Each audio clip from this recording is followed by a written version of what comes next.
pledge allegiance to the flag of the United States of America and to the republic for which it stands, one nation, under God, indivisible, with liberty and justice for all.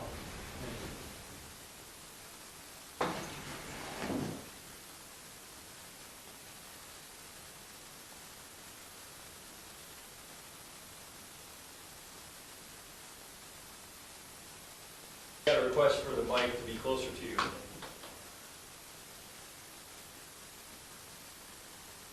How's that? Oh, there you go. It's live. Planning Commission members present this evening. We have Mr. Johnson, Mr. Mansour, Mr. Brown, Mr. Yellings, Mr. Bandersky, Mr. Harsha, Mr. Robertson, Mr. Yancho, Ms. Coulter. We got a full house today. Also, we have our attorney, Mr. David Laddie, and our planner and director, Mr. Mark Lloyd. We also have some other special guests this evening too. Part of the master plan steering committee is here as well too, right? Do you want to mention names or?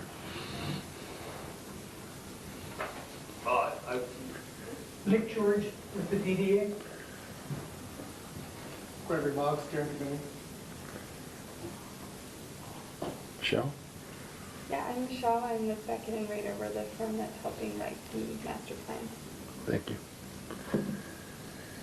All right, next item would be approval of this evening's agenda. Any changes to the agenda? Mr. Chairman, I make a motion that we approve the agenda.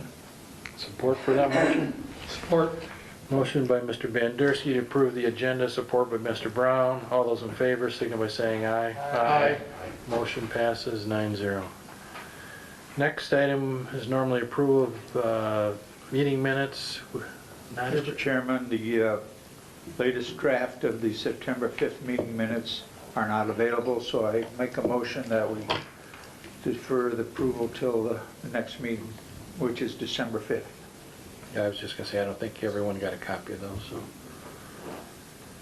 All right, motion by Mr. Bandersky to defer approval until next meeting, support by Mr. Harsha. All those in favor signal by saying aye. Aye. Those opposed, motion passes 9-0. Next item would be an opportunity for public comment. If anyone would like to address the Planning Commission from the public. I will. Okay. Okay. We're gonna need name and address and I can talk loud enough, maybe. well, just for the happy to let you have that. Here, recording purposes. Thank you. My back kind of spazzes on me, so.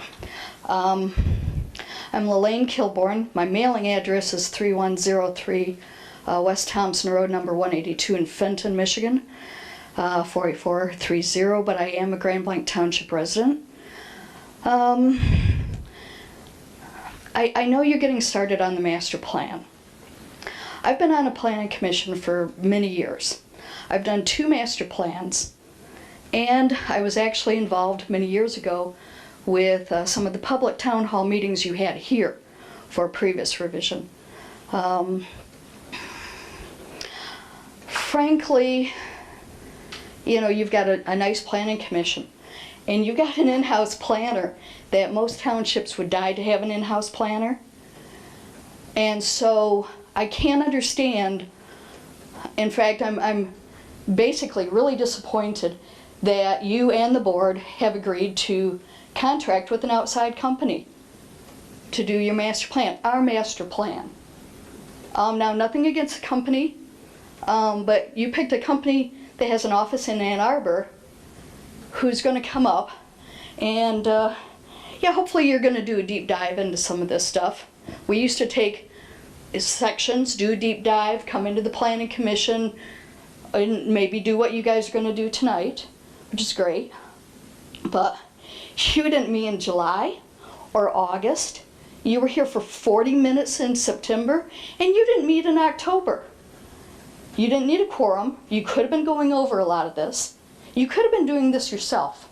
And I'm really, really appalled that our township money is going for an outside company with outside views. I don't expect a whole lot out of this master plan, especially since you aren't involving the public. You're not having town halls, you're not having public meetings, anything to go over the master plan. And frankly, I'm a little discouraged by that. So that's it for me.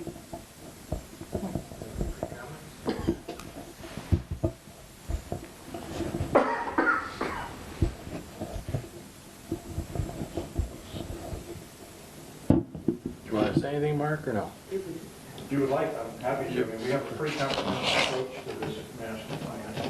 One that we felt and still feel that we need the expertise of the professionals that we hired.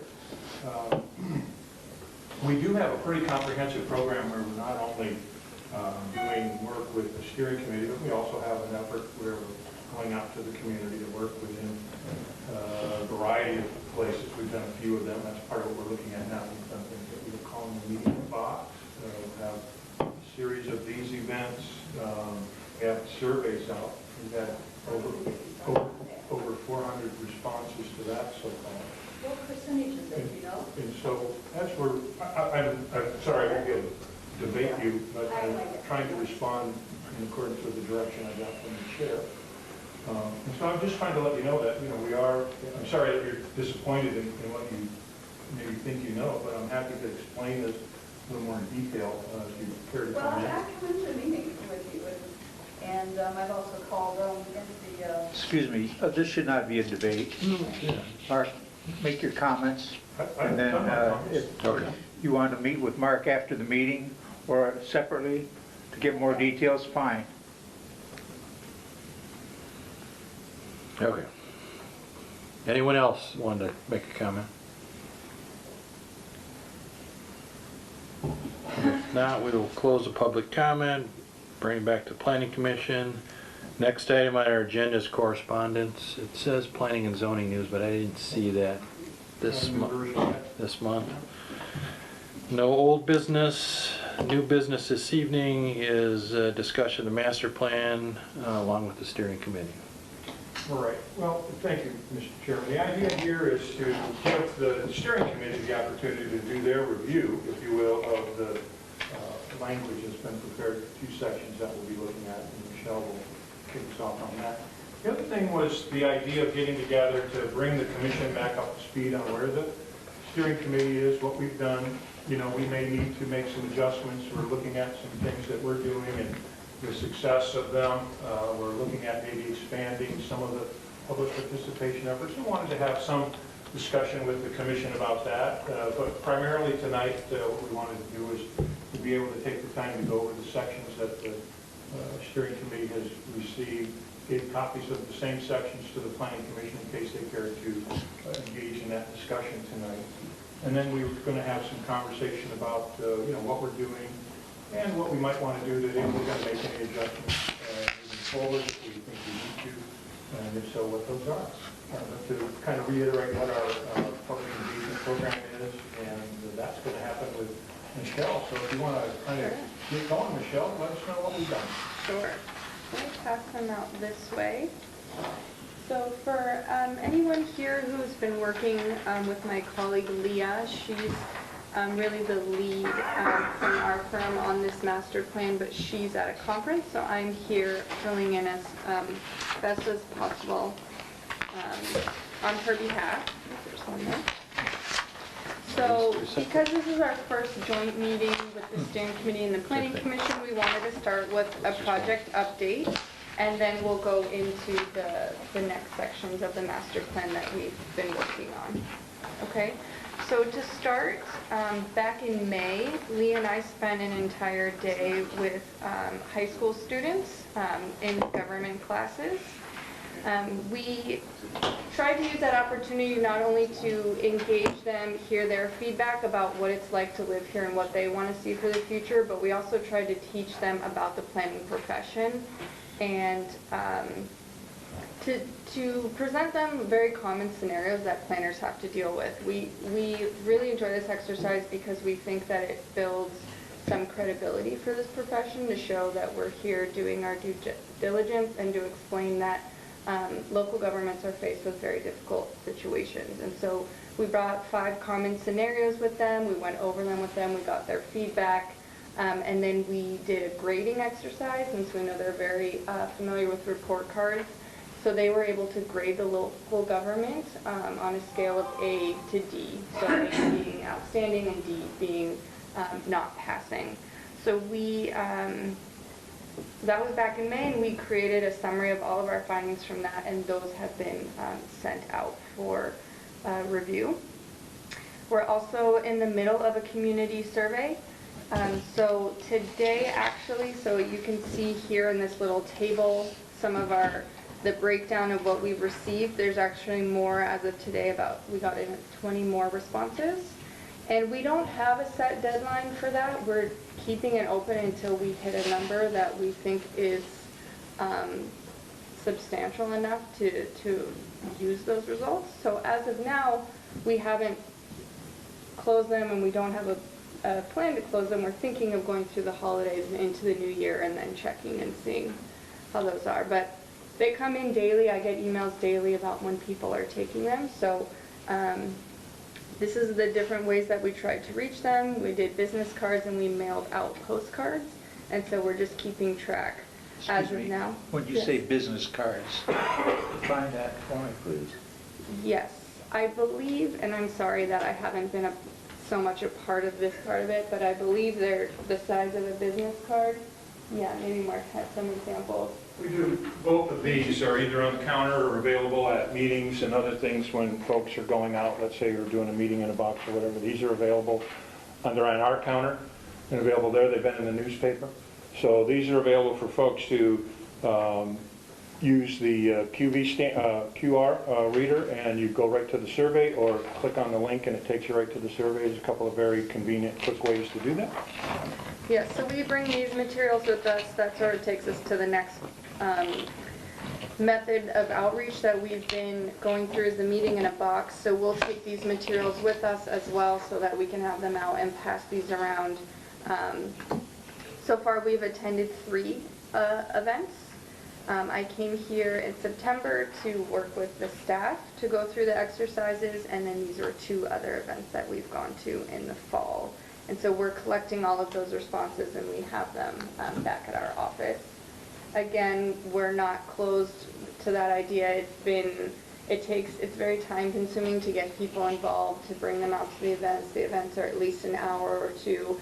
And so at the moment, we're still trying to schedule and assign people to those events, hopefully through the winter. Just to add to that a little bit, so one thing that I found in my discussions, and Greg was kind enough to give me a list of, we had a handful of recent homeowner associations, and I was able to get a hold of all the folks, and frankly, what the feedback I was getting wasn't what I expected. I thought we were going to get a lot more open-armed response from folks, but the one thing that I did find out was that they weren't real excited necessarily of having us come and be a part of their meeting and take up a half an hour or so doing the meeting in the box, but they loved the idea of us bringing our flyers and the business cards and having them available for folks. And as we started talking about, something along those lines, we realized that that's a great way to get the survey results sent back in from an interested group who, you got homeowners association, and they've got their own common issues to concern themselves with and consider. So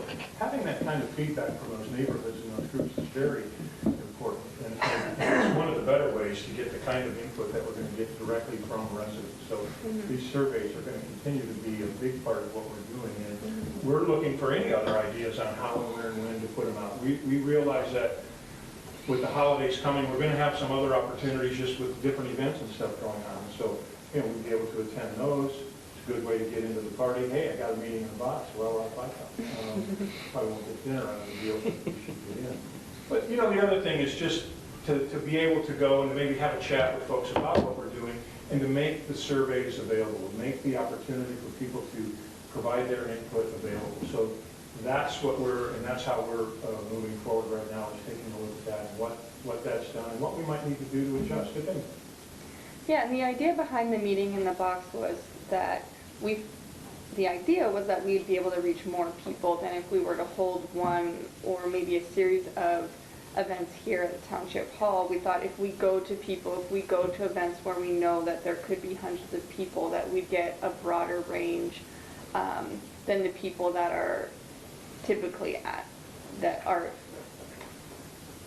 dedicated enough to come to this meeting if we can get them out where they are.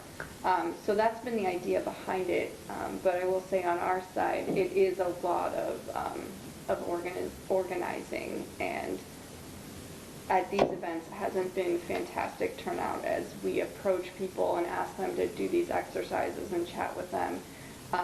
You know, they want to continue on their way doing as they're doing, and so we have probably a couple dozen responses so far from these events. So that's why we're open to more ideas. This was our approach to getting more, and at the moment I don't think that that's yielding the results we hoped for. I think early on, we had a lot of enthusiasm about this meeting in the box, and hey, this sounds really cool, this is gonna be great, we're gonna get great numbers, and I just think everybody nowadays is just so busy that it's just something, they're looking at it as something else to fill their day that they'd rather spend other ways, but. And that's part of what I heard through the conversations with some of the associations. Frankly, I was a little bit surprised. I really did not expect that. You know, it was a little bit of a disappointment, but we just simply have to make some adjustments, and that's how I see it.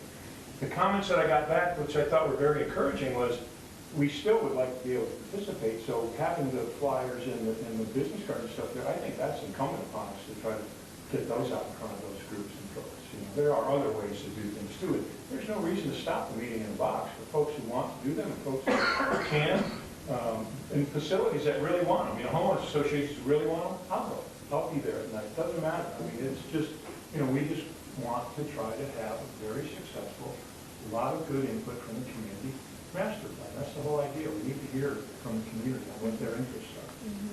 Because that's what we need to collect when we start to have our conversations with folks about, you know, what we're doing and how we're planning on moving things forward. We have to adjust this feedback we get and then come up with some plans, and then we start having discussions. We will have open houses, and we will have other public meetings. It's just, this is what we're trying now, as opposed to doing that. We're doing this, which is a little bit different, but we're still doing open houses, we're still doing other public meetings, so that's not going to change. You know, we're just going to push this meeting in a box idea, and since it's maybe not giving us the results we thought we would get, as you said, we thought it was going to be, we thought it was a cool idea. The enthusiasm was there, and it just seems to have waned. We've got to push. I've got to do more. I can. All of us probably here could work a little harder, and maybe contacting some folks that they know in the association. Well, Greg might not be able to work any harder. He works about as hard as he can all the time. I promise you that. But I'm just saying that we can probably all do it, you know, more. And I'm not asking anybody to. I'm just saying if you are inclined to, it would sure be helpful. That's what we want to try to do. Well, I think the survey is a solid vessel to collect the data that we're looking for. So with these numbers, I mean, roughly we got 1%, maybe we got 40,000 residents, and we have talking, that's everybody, but at adult age, I mean, we're over 1%. I think it's a solid way to collect the data to help you guys steer the master plan. I think we, you know, with social media, township website, Facebook, we keep pushing out here. I think, I know Marshall is going to talk to Dennis about maybe getting a laptop set up in the lobby, like a kiosk, so you're paying your, you know, tax bills go out December 1st. You know, water bills are every month, so there's people constantly paying, you know, their bills, but hey, I can take it right now. People want quick, instant response, not taking up their time. You've made a good point about the possibility of having a kiosk, but we do have, and we make the surveys, hard copies of the surveys, as well as the flyers that I showed you earlier, as well as the business cards are all on the counters as well, so when folks come in, they're able to see them. And we've got a room over here, a place for people to sit and fill out surveys if they choose to. So we've done a lot. And then I'm not suggesting that it's everything, and we're doing the best job anybody possibly could. That's part of it. Historically, I'd like to echo a little bit of what Mark's saying, because the week after doing the event at Taste of Grand Blanc, one of the people I met there invited me to their homeowner association. And I thought it was going to be a full-blown meeting, but it was actually just kind of their 4 or 5 you know, the treasurer, the president, those kind of people. And they had a lot of other business on their agenda, but I did get a chance to get up and distribute the flyers. And so they were very interested, as you mentioned, in getting this, you know, on their little website, distributed out to the homeowners association. So that was the way they did it. It was not like, you know, taking 20 or 30 minutes or more of their session. Because they're all busy people running these things, right? But to get them, you know, to guide them to where they get their input. That was the most important part. I have another That's suggestion. encouraging and great to hear, Al. Thanks for sharing that. That's really good to hear. Another thing we've done before actually is, so there's probably new students now, we were there in May if they've graduated and gone off, but distributing these through the school so people can take them home to their parents. We've done that before. It's usually when we're there in person, but now that the survey's ready, if we wanted to distribute this to high school students to give to their parents. What about the school's email list? We contacted, because I mean, everything's digital now. I mean, so the parents are sure on the email list, and we could talk to Clarence or whatnot, Superintendent Gardner about Absolutely. getting on that and shooting it out to the parents, especially over the holidays coming up. That might be a privacy issue, so you gotta be careful. Yeah. Well, absolutely, Yeah, that's school. definitely want to talk to Yeah. and see where legalities are with that. Good point. Mark? If we're, Mr. Chair, if we're sampling, we want to have a representative sample of the population. So how do we, obviously the school may be a source for lists and operation, but how do we make certain that we get a proper representative sample of the constituency as a whole? Sure. So we do have demographic questions so that we can, as we're collecting them, we can compare to the census and see if we're overrepresenting or underrepresenting certain populations. If you'd like, we can, as we collect more and more, keep track of that, send that to Mark so that we know, hey, we're really short on renters. Renters are notoriously a hard demographic to reach because, for example, if you send things out through the water bill, that doesn't go to renters, that goes to the building owner. And we have sort of limited ways of targeting specific groups. So we can continue to track that, and as we've noticed, you know, we've fallen behind on these certain groups, start So thinking of then in the specific analysis ones. that you provide of the numbers that we gather, you put in I guess it would be a narrative that talks about the sample and where it was more and where it was less, and Absolutely. what conclusions should be drawn from the information you gather? Yes, we do that once we're done and we're writing the summary, but what I'm suggesting is before we even close the summary, we can send updates to show, hey, we are underrepresented for this age group, so that before we close the survey, we can create more opportunity to target those groups. So it's usually younger families are the hardest, and renters have and low income have been the hardest. And I'm not a GIS person, but I do know that through the process of collecting and getting information on where you live or whatever, they are able to then, you know, geographically lay out where we're getting information from. As a matter of fact, the survey postcards that were sent out are coded in a way that when we get them back, I understand, when they go on to take the survey, they're coded somehow where we kind of know where they're at. I think we can geographically track them, and we know how to use GIS and identify, you know, whether it's, and you're going to have to jump in here, whether it's, you know, demographics on age, or whether they've got, what is it, internet access, whether or not they're high income, low income, what kind of housing it is. So we can use all of the different GIS tools as well to make sure, as you're saying, that we're getting feedback from those representative groups that, you know, we want to make sure it's equal. You know, we've got areas of the community we know maybe are low income, lower income, and they may not have as much internet access. So we don't want to have only 3 responses from up there, because then they're going to be underrepresented. So we've got to make an extra effort, maybe send out surveys again, or go door to door, whatever the case is. But there will be efforts made to make sure that we get, you know, fair representation. You know, when we first started talking about how are we going to collect data, we felt it was very important to get as much data as we could. I'm curious, I've got a perception, but I don't know if it's accurate, as to the amount of data that we're collecting this time around versus previous master plan. I know in the past, we didn't have as many different options that we used, and it seemed like we had a very low return. I mean, we may be disappointed in these numbers, but my gut feeling is this is probably much higher numbers than we had at previous master plans, the data that we collected. Yeah, I can Not that we're satisfied with it, but, assure you it is. yeah. And but it's not enough for what we're trying to do, but Right. it is more. Because I'll tell you how it kind of goes historically, from a planning standpoint. We're usually pretty happy if 20 people show up at an open house kind of meeting. You know, and a lot of times, and we all talk about this, that a lot of times it's the same folks and we're going to get the same kind of information.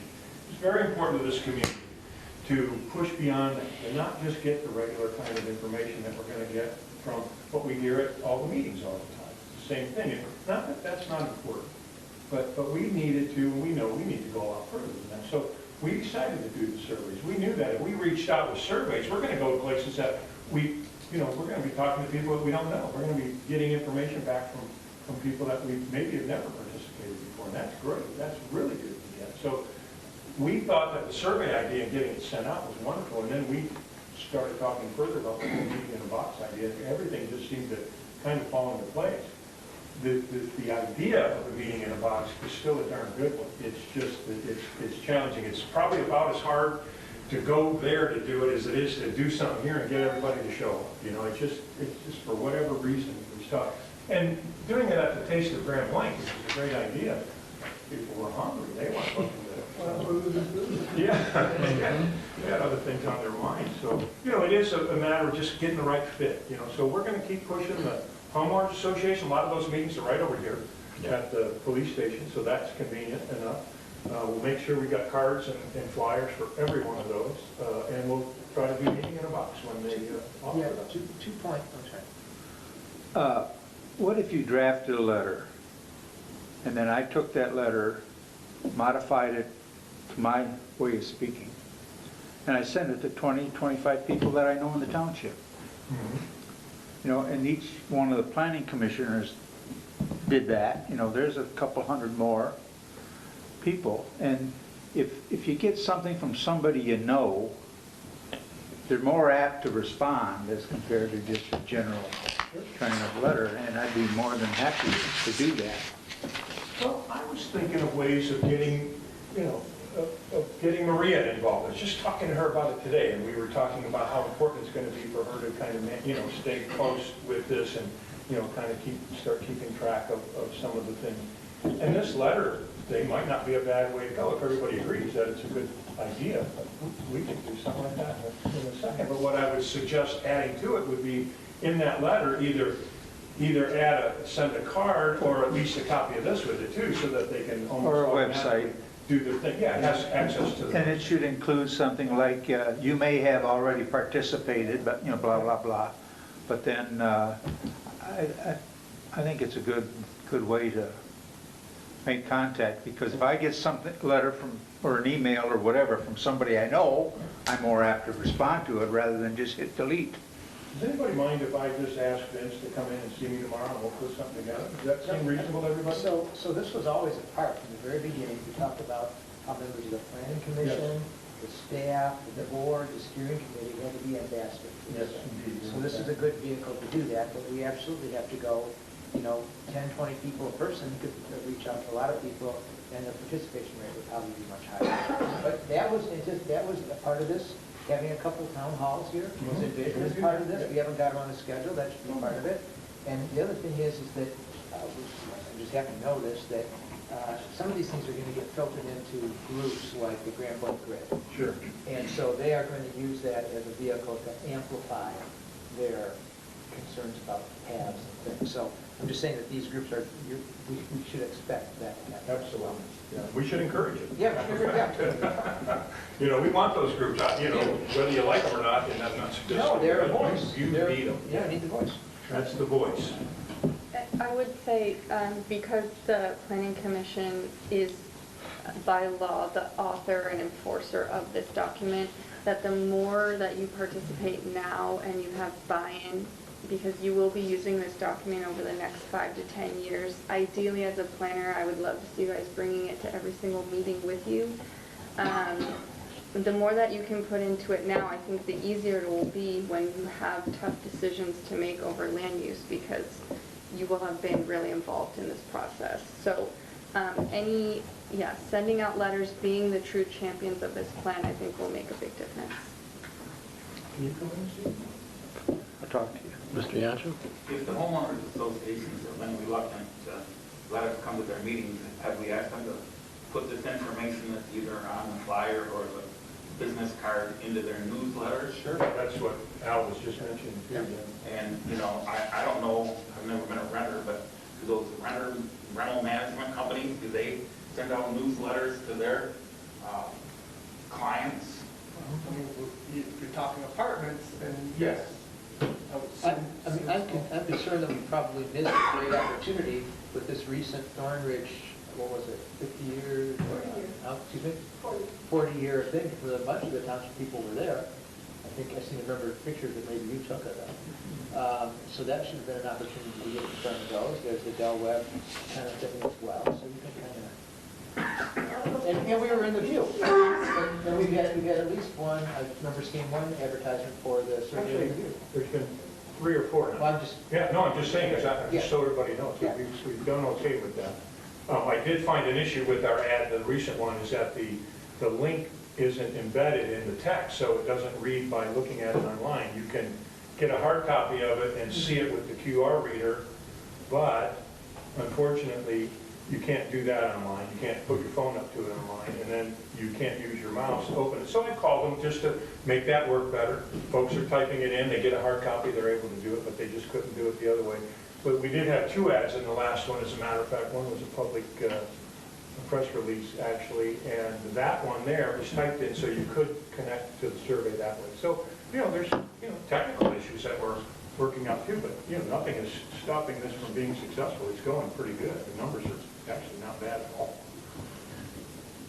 Mr. Chairman, so I was also kind of kicking around the PTA, so my kids in the Granmore school system. We have lots of access to the different PTA meetings and their friends and family and everything else. It's something that I would like to kind of spearhead in our. Great. Well, let me just be clear to everybody who's sitting here. Any time you have an opportunity to do something like what you're suggesting, or visit a group, or even if you just got, friends you're getting together with and you want to chat with them about this, if that's the kind of thing you guys talk about, then you should. And so what I would recommend is, give us a call. Ask for copies. We've got all this stuff there. It's right here. We have hundreds of copies of all of this stuff. So this is another opportunity for us to kind of bring this back together, remind everybody, we all did make a commitment, and it is incumbent upon all of us to make those efforts. And it really won't take an awful lot. And really, even if all you do is just come in and grab 20, 40 of these flyers, and you've got a group to hand them out to, that would be fantastic. So all of those kind of efforts are going to end up paying dividends. Do you have copies right now that we can take home with us tonight? Yes, sir. Okay. We can give everybody probably 20 or so to take this evening, if you like. Mr. Chairman, if I may, Mr. Brown. Come up with 20 copies. kind of to support what you were saying, Mark, I'm sitting here thinking, I've got a association meeting coming up on the 11th, I think it is. And there's 7 board members. I'm one of the board members. And I was sitting here thinking, maybe I could take some to our meeting and, I don't want to use the word challenge, but ask each of the board members to talk with a neighbor on each side of them. And what if we end up with getting 20 new surveys back? We got to start somewhere. Absolutely. Oh, we're doing well, but all of that extra is what really can help put this over the edge.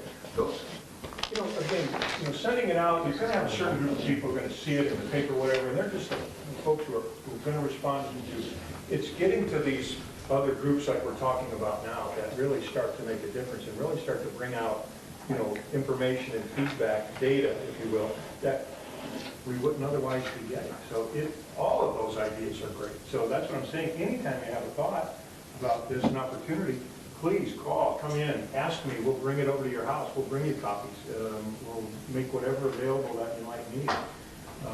we can do this. It's really pretty simple stuff to put together. The meeting in the box, it's not a hard thing to set up and put together and stuff, right? Pretty straightforward, so it's all doable.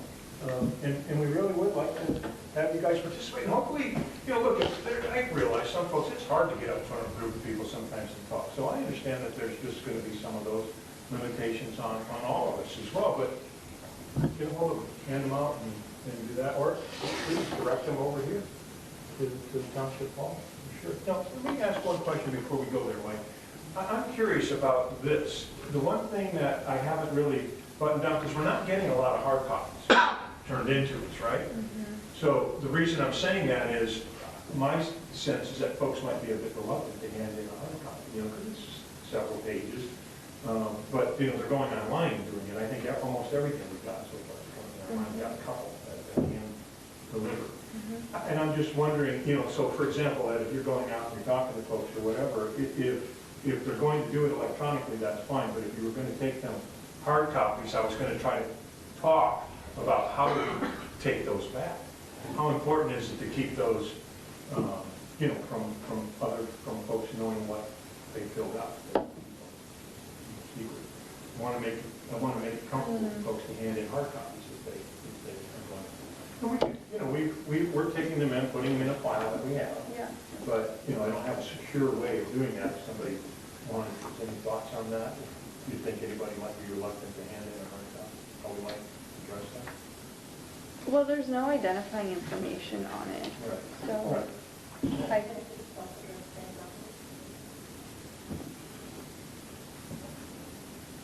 guess we could. I hadn't thought about returning it through the mail. But actually, though, it's more efficient for us to drive them to the Survey Monkey. Absolutely. You're right about that, for sure. yeah. And I think it's going to be much more successful. People are going to use it. I'll be honest, communities always request there's hard copies, and I don't think I've ever seen more than a handful ever returned. Fair enough, thank you. Won't spend too much time on that. Appreciate that. But if you are really set on it, I would recommend, having them out at public institutions and then maybe working with any local businesses if they're willing to put them out on their counters, if someone's waiting for something. Well, I think the hard drop into the box here. Yeah. But we've got two different places to accept them. All right.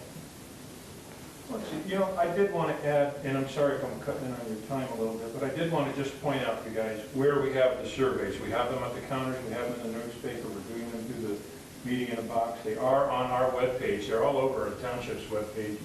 I'm not real thrilled about how accessible or not it is. It's just kind of hard to find on our webpage. I haven't found a good way to do it. And of course, we're doing the postcards. So, yeah, I tried a couple of yeah, it's on the bottom. It is It's in that bottom one on the first page, and then it's on the left column, and then it's in planning, and then it's under. Is it in the scroll? No, they couldn't put it on that one across the top. Or could you just say master plan?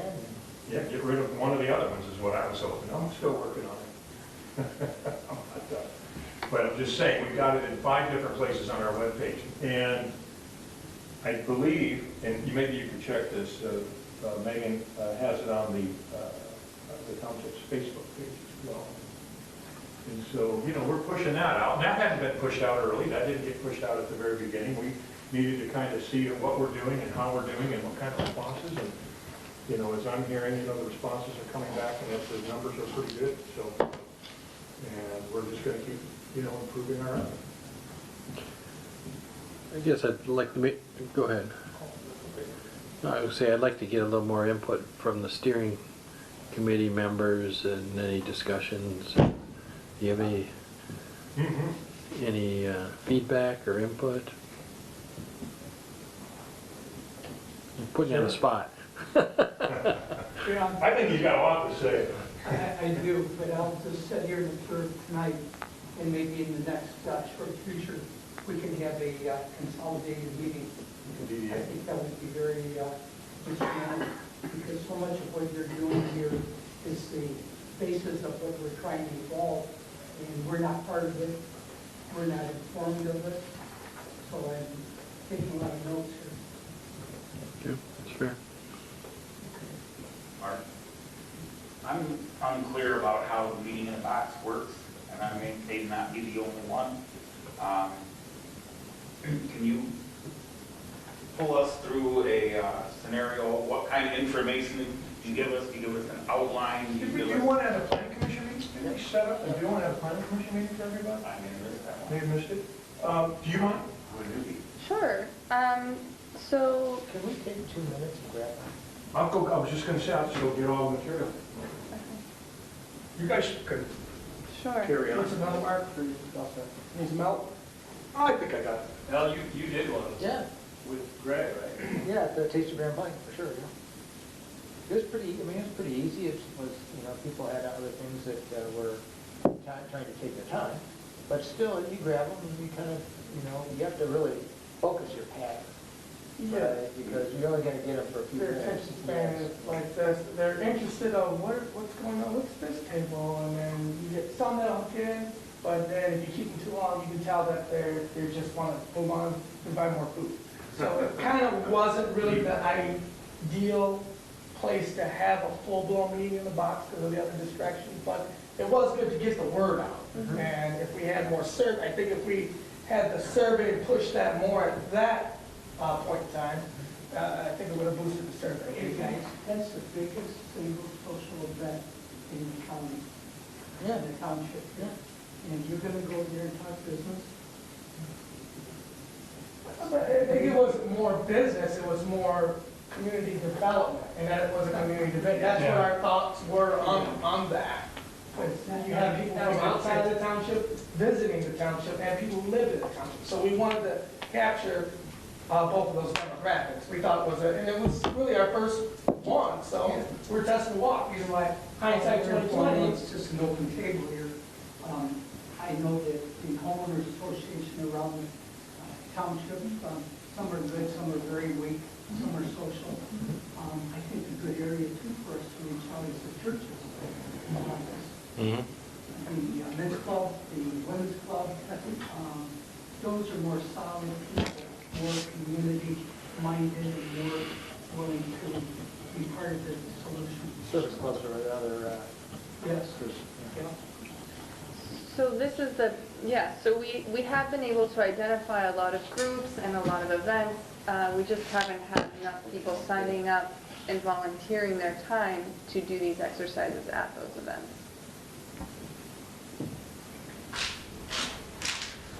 Yeah, I was going to take a couple. Probably help me now. I'll put one of these up. I figure we just use the samples that you guys did, Yeah, sure. you know, that way. All right, let's grab one and we'll put them on the board. Any order? I think I just want to use them for Just to put them on. a couple, yeah. Not worried about the ordering.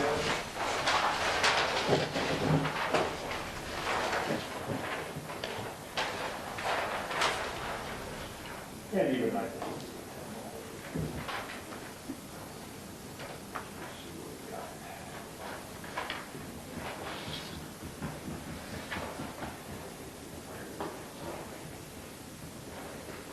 So, Al, Yes.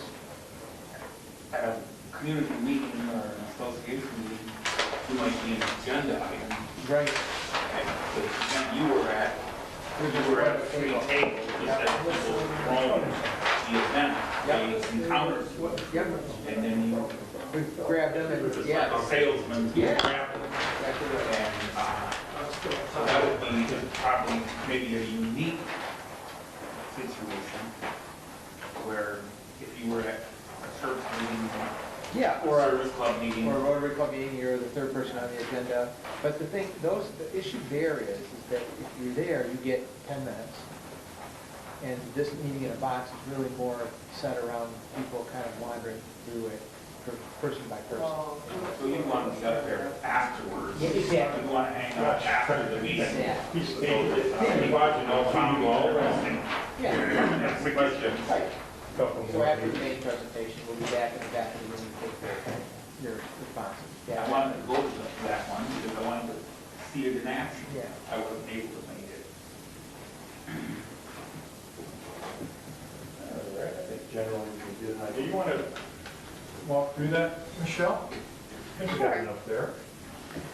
Okay, so once we've identified a place and we have someone who's volunteered, we have all of the materials, aside from these boards, but we have a lot of other materials in a box, so you, Whole box of different materials, right?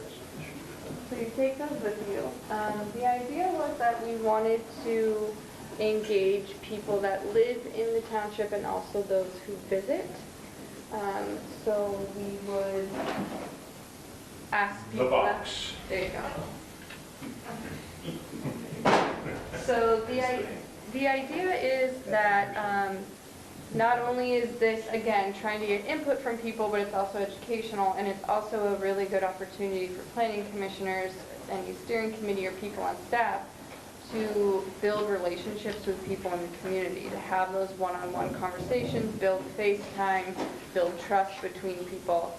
So that's why we decided to have these sort of in-person kind of engagement sessions.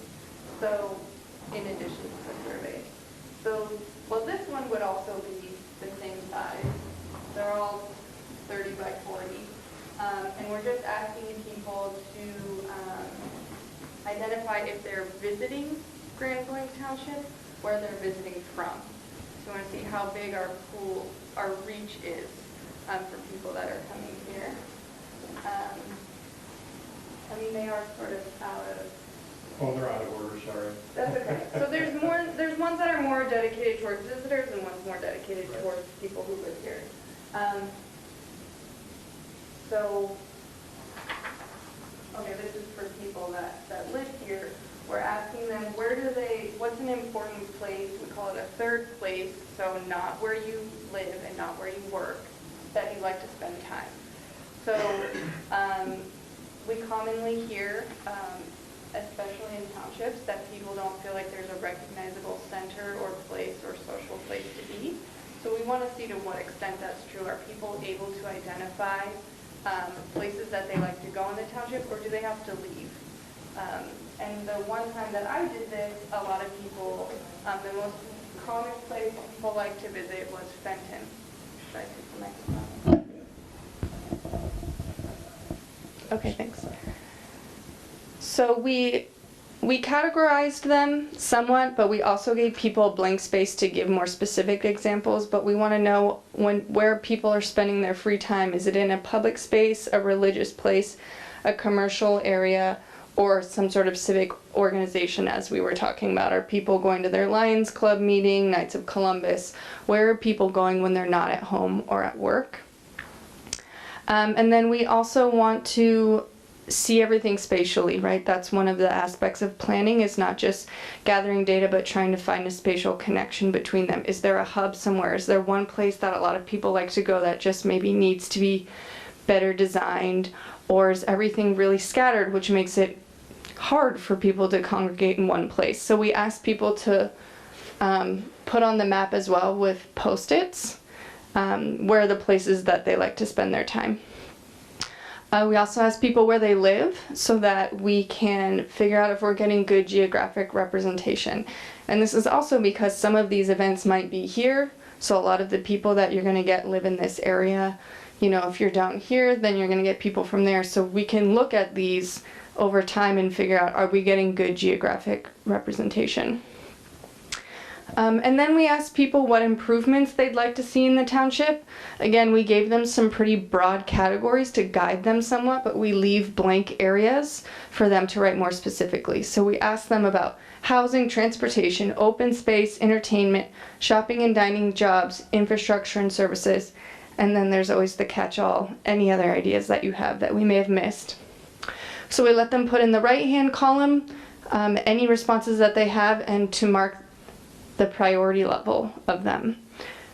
That's another important thing that we want to convey during this, is that we are listening, we're taking all of this in. We're not promising you that in our next budget that we can make all of this happen for you. We need to work according to priorities, right? Because that's what local government has to do, right? They have to determine how they're going to spend their money. Community engagement is one good way to incorporate those into how you're spending your money. And then again, the spatial distribution. So if you think that there's a problem with open space, where do you want to see it? in this township. If you think there's a problem with housing, you think there's an area that's really blighted, where do you think that is? So we can start getting a good layout of what people's perceptions are of the township. And then underneath this, we have like a blank sheet that just says any other suggestions, ideas, comments. Again, we're not trying to funnel people into these. These are just common categories we know of as planners that ideas fall into, but we give people plenty of opportunity to write whatever they think or want to convey to us. Is that?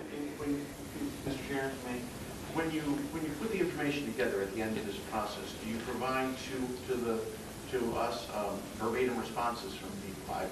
I've been polling in other circumstances, other settings, and have found that verbatim responses can very often be very illuminating in terms of the information you're looking for. Sure.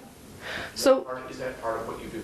yeah, so what we'll do is we'll probably have an Excel sheet where we will enter in all the raw data, everything verbatim, misspellings and everything. We put it in exactly how we see it.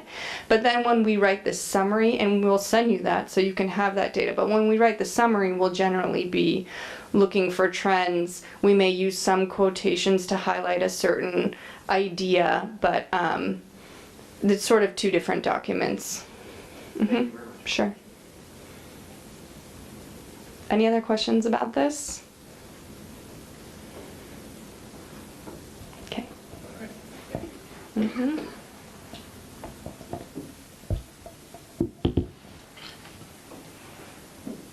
Do you have something? So I think, Michelle, correct me if I'm wrong, but I think we might have covered most of the issues on the public engagement. Is that right? I think so. Yeah, so if in fact that's the case, we're probably just ready to get into the text. I would one thing here, and so we've talked about a lot of different things here. We talked about the growing income trends and whatever. But can we have a more visible, like, sign-up sheet for some of these other opportunities, like the service clubs and that kind of thing? Is that somewhere we can kind of post that? Yeah, can you help me understand what you mean by visible, Al? I'm sorry, I'm not sure. Well, we've talked about, we've seen some things circulated about, like, here's some clubs that we like to do. Oh, okay. Right? But we haven't had, the KFC meet next Tuesday at 7. All right, Okay. who's going to go? Okay. Early meets at 7 a.m. Okay. Wherever, who's going to go? That kind of thing, just to really give us a, we can really hold ourselves accountable. And also the chance to work, to integrate things with our schedules. Well, honestly, I think Leah, not even you, Michelle, somebody put together a pretty nice spreadsheet that we had there. We were working for a little while, and just kind of get that back out. Get that back out, yeah. Good. Okay. Can I? Is there any other questions on the public engagement stuff? Anything about that anybody wants to talk more about? Otherwise, we'll just kind of do the technical review and then. Okay. So we have been meeting with the steering committee, and you can see here we've had 4 steering committee meetings. Generally at those sessions we're talking about the master plan, the sections that we've written. So if you see next, the completed chapters are, we've written about the background, demographics. Tonight we'll be going over the existing land use and natural features, and then on the back of this sheet you'll see these are the remaining chapters that are left. And so I believe Leah's been coming every month. Now we may be scheduling it as joint meetings, but generally we sit and we go through the material together. We answer any questions. If you want to see anything differently, then you give us notes and we take that back with us to incorporate them. And then we talk here about the adoption process. If you want to just look at the very bottom here, we're still in the beginning stages where the steering committee and/or planning commission is writing this. Ideally, when we get to really technical things, say for example community facilities, and we're talking about water capacity at the stormwater and things like that, we'll run it past staff so that they can confirm or update anything. And then usually, we have to go through a state mandated process because this is a public document. So the Planning Commission will request that the board approve this for distribution. So when we're at the very end here, so we'll go to Township Board, who will authorize us to go out to the public for 63 days. So not only will we be engaging the public throughout the writing of this, as we get to the end and we have a final draft, the plan will be open for 63 days. It'll be posted on the website. There can be a mailer about it, and it'll be open for the public to send us emails and comments about whatever they have to say. And we have to record it. So there will be a public record of that. And then we hold the public hearing. And that, again, that's another opportunity to invite the public to come and sit through the public hearing as well. And then it will go to the Township Board for final adoption. So even though that this process alone takes 9 months to a year to write, there's also a mandatory built-in at least 2 months where it has to be open for the public. Okay? So I would really say hold on to this, because at the end, there's a lot of boxes that we have to tick to make sure that we're meeting the Michigan Planning Enabling Act. Okay. So I will go on to the chapters now if everyone's ready, starting with existing land use. You have that, and it should be accompanied by a map, and if you don't have the map, I brought extra copies. Yeah, I do not. Sure.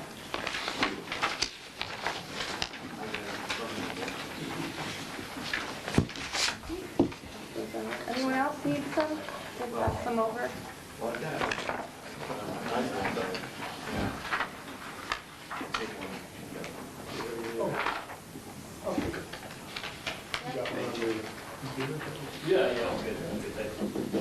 Okay, so land use really is a central, it's kind of the part of the plan that a lot of things hinge on. We do look at, as you could tell from all the chapters that we're writing, we look at all the different systems that make up a municipality.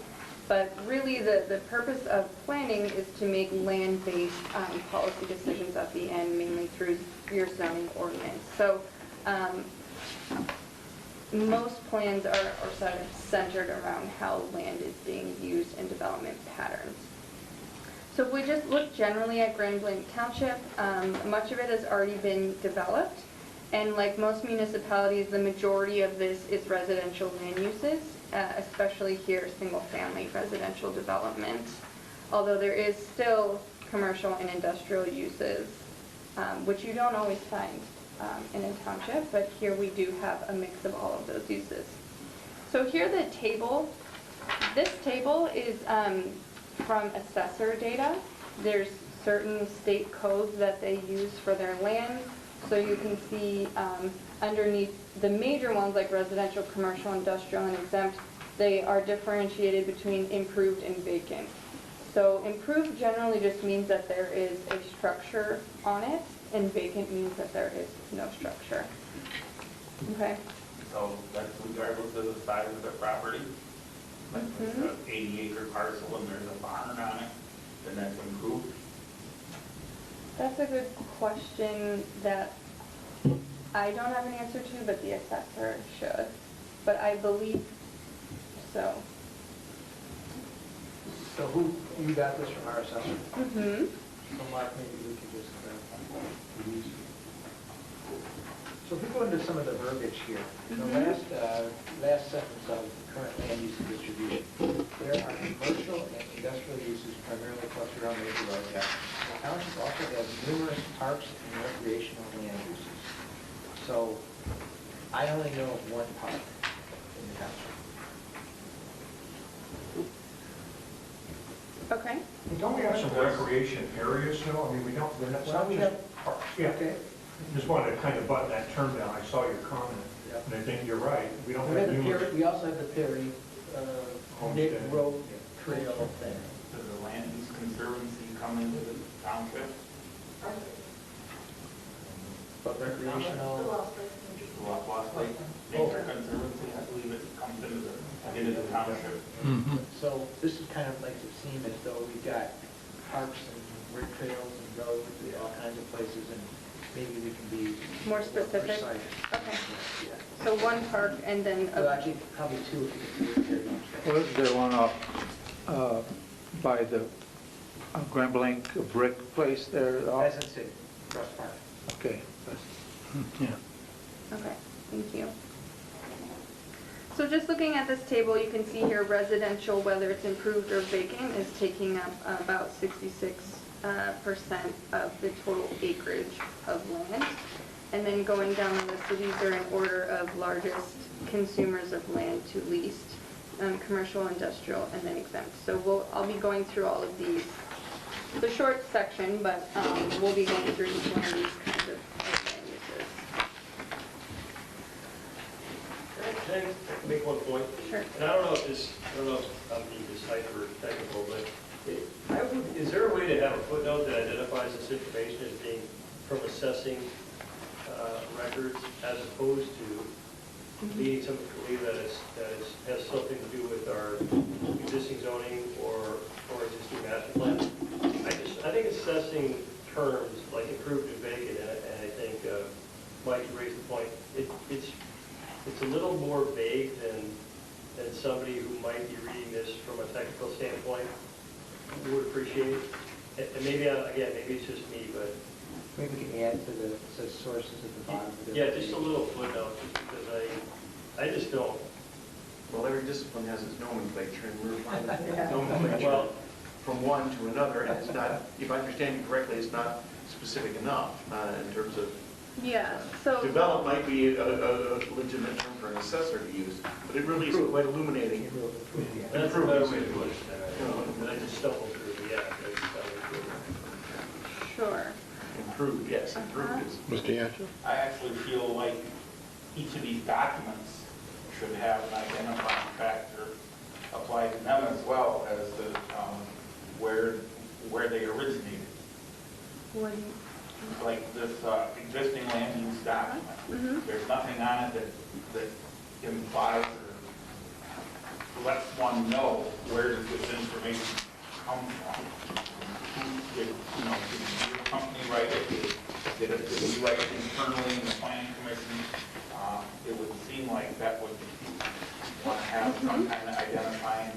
Well, this will be one chapter in the master plan, and the master plan will start by saying, acknowledging who wrote it. So, I mean, our logo will be small in there, but you, the planning commission, are going to be who are the authors of this. You're the principal authors of this. I just say that because when it came to me in an email, I wondered where did this information come from? Because it wasn't clear to me.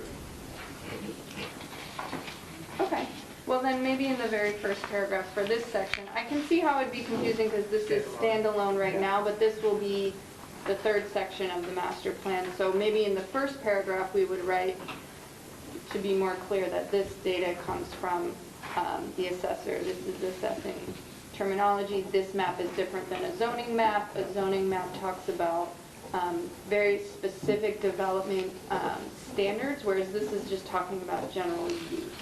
What you see is what's there now. Yeah. And it's not talking about the structures that are, so the zoning ordinance will tell you exactly how the structure has to be built, and this is just saying on this parcel of land there's some sort of residential use.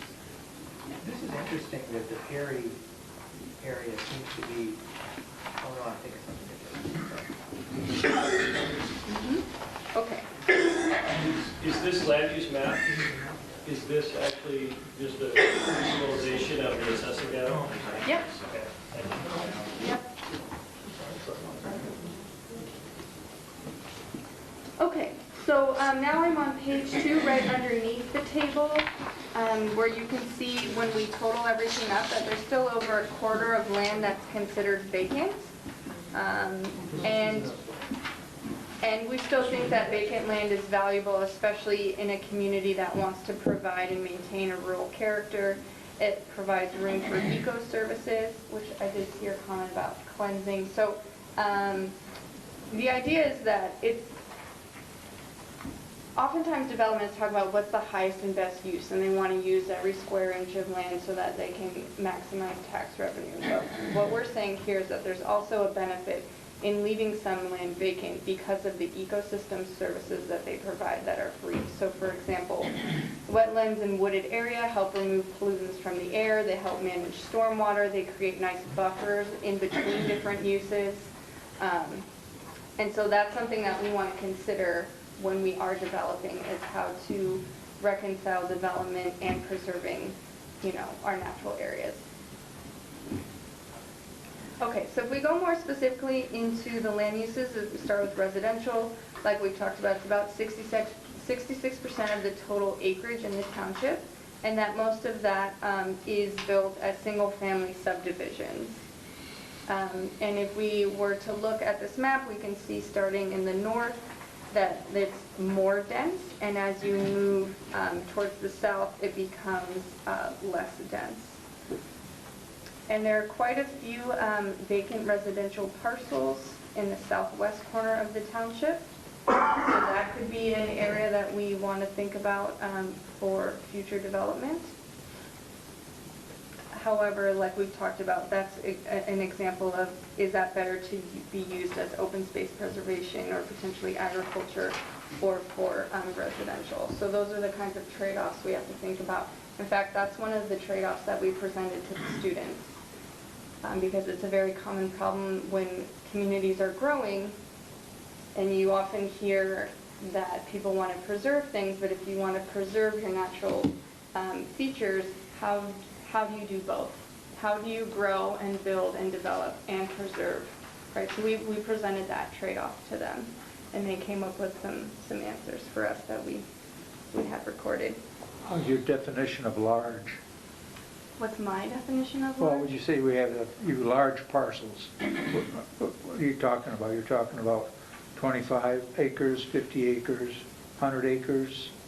I mean, when you say few, just, versus, I have 10 acres next to me. That's not large, but anyway, that's vacant, and it has a pond, like. So, I think for residential use, that 10 acres would be considered large. well, I'm just saying. But for commercial use, probably not. I guess my answer is I don't have a specific number in mind for you when we talk about large, but that's something that you guys can decide as a group. Well, I mean, it's relative, so maybe it says larger, that we have larger ones here than smaller ones there, so it's all relative, right? Yeah, are you talking about here when I say in the northwest that the parcels are smaller and they get larger as you go To the south. south, right?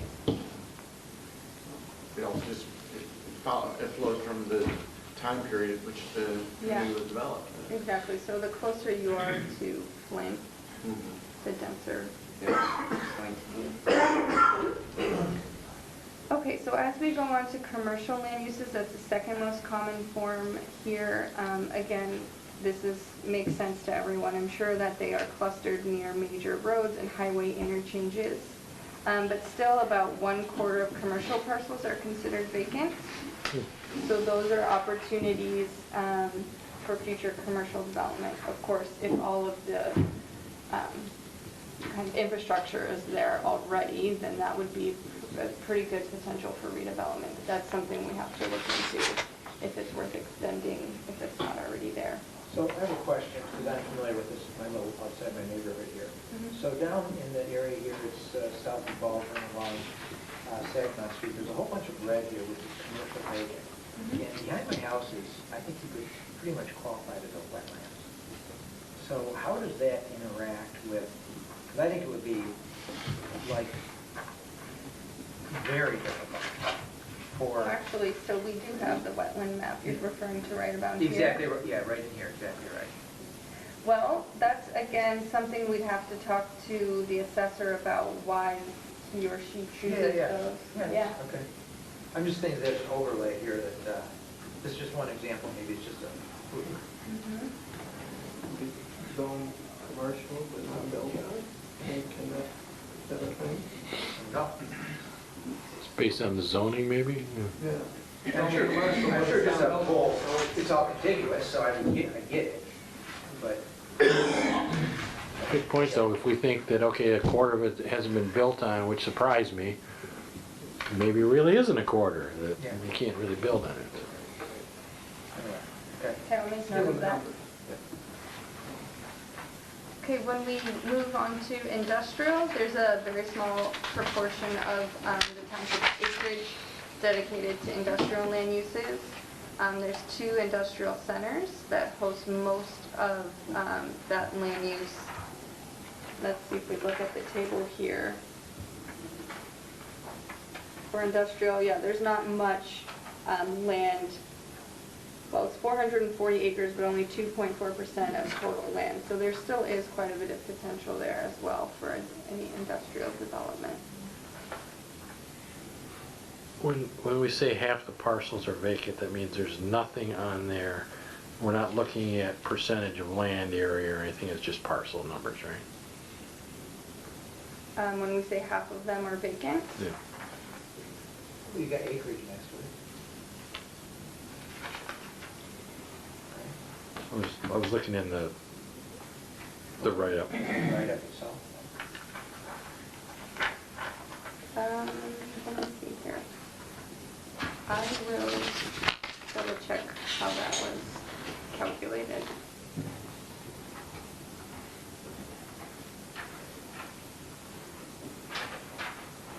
Looks like it's based on number of parcels.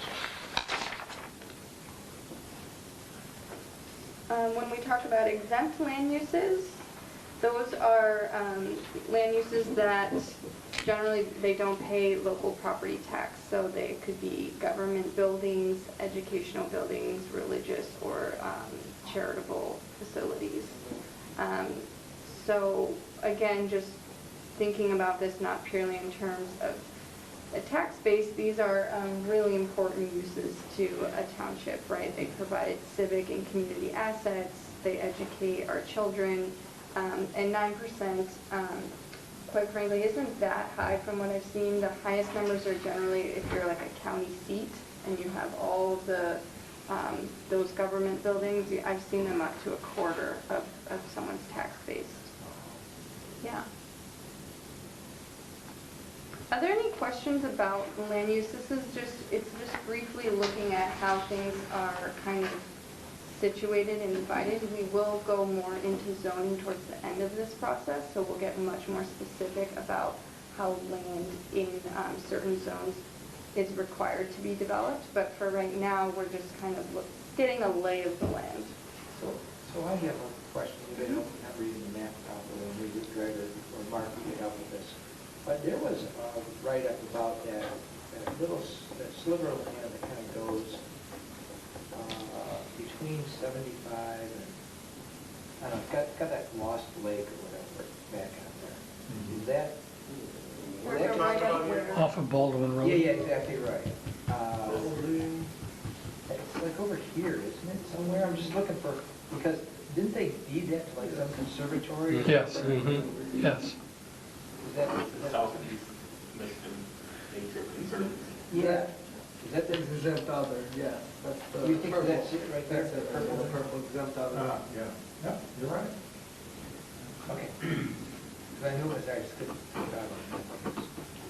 Okay. I have a question about the accuracy of the data that's coming out of the assessment department. If everybody can see the purple where that Nature Conservancy is, immediately north of that, that happens to be Trim Pines Farm. It's 80 acres, right here. It's immediately north of that purple, that I-75 in Baldwin. It's residential vacant. It shows it's residential improved, but it's being it's an agricultural use. But when I go up to Hill Road, if everybody can identify where Evergreen Cemetery is, it's purple. Immediately west of that is Thread Creek Farm. Yeah. It's listed as residential vacant, but there's a house and barns on that. It's no different from Trim Pines Farm. And so we're talking about several hundred acres combined that are listed as different categories on this map. And without going into detail over the rest of the map, it causes me some questions about the veracity of this map, which is where these figures are derived from. One more time. So here's the orange, this is the, running around 75, right? Parallel with that? No, Going up the creek side? Or you're the I'm the yellow? yellow going up the creek side. Then what's parallel to? That's another agricultural Okay. parcel. There's 3 parcels there. One coming off of Cook Road, one that has a huge frontage along I-75, Yeah, and then Trim Pines Farm has a teeny bit of I-75 frontage, I got you. and it's a half-mile deep. Okay, so I got you, that's what you're saying. This parcel. yeah, exactly right. I thought you were, the whole thing was yours. No, just It's how it's that, been described, I think. Yes, so- it was described like that to me, so I get what you're saying. So where was the one in the north? Yeah, I didn't- Mike, I didn't catch it's, that. Thread Creek Farm, so Right there. at Center and Hill, the purple is Evergreen Cemetery. There's a yellow, and see under Hill Road, there's a little yellow there for Nagy's house, I believe. Wait, so the purple is correct, right? Yeah, There may be a little bit of yellow You see that under. yellow under under Hill? that. There's a residence. So there's a residence and several farms Yeah, there. so Oh, that's residential improved. But the rest of her property is orange and classified as vacant. well, those are two different parcels. Yeah. And so is Trim Pines Farm being farmed. It's an agricultural use. We grow trees. We Yes, of grow course. a different type of agriculture. Yes. But it is an agriculture. So what are you saying here you disagree with on Hill Road? Say his taxes are too low. That it is probably accurately described as residential vacant, Okay. depending on what the definition is. But this category here, where Trim Pines Farm All right, is so located, it's should be the same color and the same definition. All right. As, so that causes me some questions about the accuracy. Okay. Well, why don't we just find out why there's a difference? Why there's a Let's difference. answer that question. But I think, that may necessitate Sure. we can somebody do that. else looking at, That's what I'll determine. I don't think. The parcels to make sure everything's categorized properly. That's right, you can't question, I mean, you're not questioning that this is, land is correctly named here, but you're questioning whether what we were calling residential improved is really residential improved. yes, they should both have the same definition. And so I'm questioning, whether all the other yellow and orange, Yeah. We need to dig a little deeper with regard to how these are categorized and make sure that we're accurately reflecting what's actually taking place on the property itself. Or we can explain it well enough in the plan, depending on how that. Well, but I think we're determining here there may be some Yeah. discrepancies. And if So we we're not find that, going to explain that and and it's- explain it, but. yeah, and it Of course, pertains to these numbers. Yeah. Yeah. no, what we have to do is actually a physical current land use Yeah, analysis. exactly. So the GIS department may be more appropriate to do that than the assessing department. So for the purposes of this, we want to get it right, obviously, but we can just, note this use as of a certain date and then keep rolling, right? So there's a difference between a zoning land use and an assessing Yes. land use. Yeah. And really, you're right about the different agency, you got the assessing department now, so we're gonna need to make sure that we bring that together. It makes good sense, it's a nice little housekeeping item for us. Well, and Mark, this looks like, the source for at least this data says from Michigan Open Data Portal, Genesee County Well, GIS. I was So reading the that. Michigan Open Data Portal is often where our GIS analysts get parcel level data. So it's just the parcels, and then I believe the data, if it's Genesee County GIS, that the assessor sends the data to GIS, and GIS then stores it at the county level. Do we have better GIS data We're about gonna look. existing uses? Because we I'm guessing we probably do, and secondly, it's a lot more, probably more current than, but it'd be worth a look, right? Because we have a really, we are proud to ask for it. Absolutely. Vince? A question, Michelle. Yeah, Under exempt, yeah. it states the dark purple areas on the maps represent school campuses, of which there are many. Well, the dark purple is exempt other. Okay, so it should say So light it's purple. light, but I would suggest several, not many, because there's Okay. only 8. We noted that, but Yeah. thanks. Okay, thank you. Okay. Do you guys, we stay till 9 or 8:30? You guys let me know. We can make you how stay much till time- midnight if you would like, you know. What's that? So we can make you stay till midnight if you'd like. Just, so I want to just judge how much of your time I have. Keep left. going. We have to vote it once we hit 10 o'clock, right? Well, yeah, we definitely have to. Well, that wasn't one of the choices. You thought you were getting out early. Are we moving on? Yes. Natural features, that's what we're going to discussion there on. I think we're good until at least 9. Okay. Okay. So again, natural features, we think of them as another system that is a part of any municipality. As planners, we see a lot of value in natural features and do our best through the zoning ordinance to preserve them where we can. I will also say that the students that we spoke with, their number one concern and value is natural features. I thought I'd just pass that along. Whenever we gave them a trade-off, whenever we brought up this or that, every single time they sided with do whatever it takes to protect our natural features. Does anybody find that surprising? Yeah. No? Oh, I do. I do, given the amount of time they spent doing gaming in their room. That is interesting from that perspective, yeah. I think a lot Otherwise, of it'd be it, like an epidemic. I'm a new member of the planning commission, and so I'm not familiar with all the discussion that's taking place before I arrived. And I think there's certainly a value in finding out what young people want in their community. But when we're talking, it's very easy for young people to say, well, we want to preserve wetlands, but our interest goes beyond that. Again, how would you use the property to sustain community and its resources for public services, Sure. and there's a lot of other variables in equation. So how are we balancing those with the surveys that we're taking? sure. From Well, we gave others? them a pretty, I would say for a 17-year-old, a pretty complex scenario in terms of we can do this, and these are all the benefits and costs, or we can do this, and these are all the benefits and costs. What should we do? It wasn't, and it was often chosen that we should do whatever it takes to protect our natural.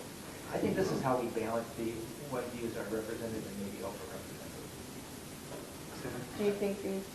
We may have to balance how these views are represented or maybe overrepresented. I would agree. Yeah.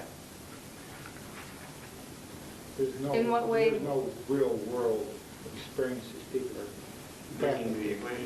bringing the equation, right? There's- But I think it's a valid thing to look at, right? Yeah, like said, you have to weigh it, you know. And also, I mean, if we're planning for the future and our future's telling us that's what's important to us and we don't plan for that, they'll just continue to leave. So can we say Which is a shame big on us if we don't pay attention to those young people or giving us information that we have? I mean, So for we the need to amount pay of attention time to and what they resource have we to put into engaging them and teaching them about planning, I think so. But, Well, of those that responded from the high school, do we know how many plan to stay here after graduation? well, that was part of what we went there to ask them about. I don't remember off the top of my head, but the idea is that we know that most of them are going to leave during college, but our hope is that we can shape this community in such a way that they want to raise families here, that they want to come back. And that's why we want to ask them what they're looking for, is so that we can do what we can to make sure that they're not going to Chicago or somewhere else. There's a lot of different reasons for why people choose to live where they live. Wetlands or aesthetics is one of it. Yeah. largely it's about, can I make a living here? Yep. Can I raise a family here? Is there a source of income? Sure. Is there a livelihood I can create here? Absolutely. So we talked to them about housing types, we talked to them about job opportunity, we talked to them about the environment, talked about how you like to get around. So again, sidewalks were very, very important to them. What was the fifth? Some kind of entertainment, probably a restaurant. Yeah, something about wanting to, yes, exactly, downtown retail environment, yeah. These things have cycles to them in terms of public interest. When you were at the high school, how did it differentiate between township residents and city residents? Yeah, you mean At because Grand of... Lake High School. Well, first we started with an education, as many of them don't know the difference between a city and a township. So we started there, we showed them a map, and then we didn't exclude anyone who lived in the city, so yes, all of their ideas were also captured. So that's probably quite a bit different because they have sidewalks, and most of the students from the township do not have sidewalks. So, how their personal experiences are going to be different. Well, but we're probably sampling at an 85-15 rate anyway. In terms of township? Yeah. Yeah, the township's quite a bit larger. Yes, of course. Yeah, it's not that rate, so maybe 5 to 1 or so. Do you have some suggestions on how 8,000 people to fix that issue? 37,000 people in the township. Yeah. Is there a concern about those numbers?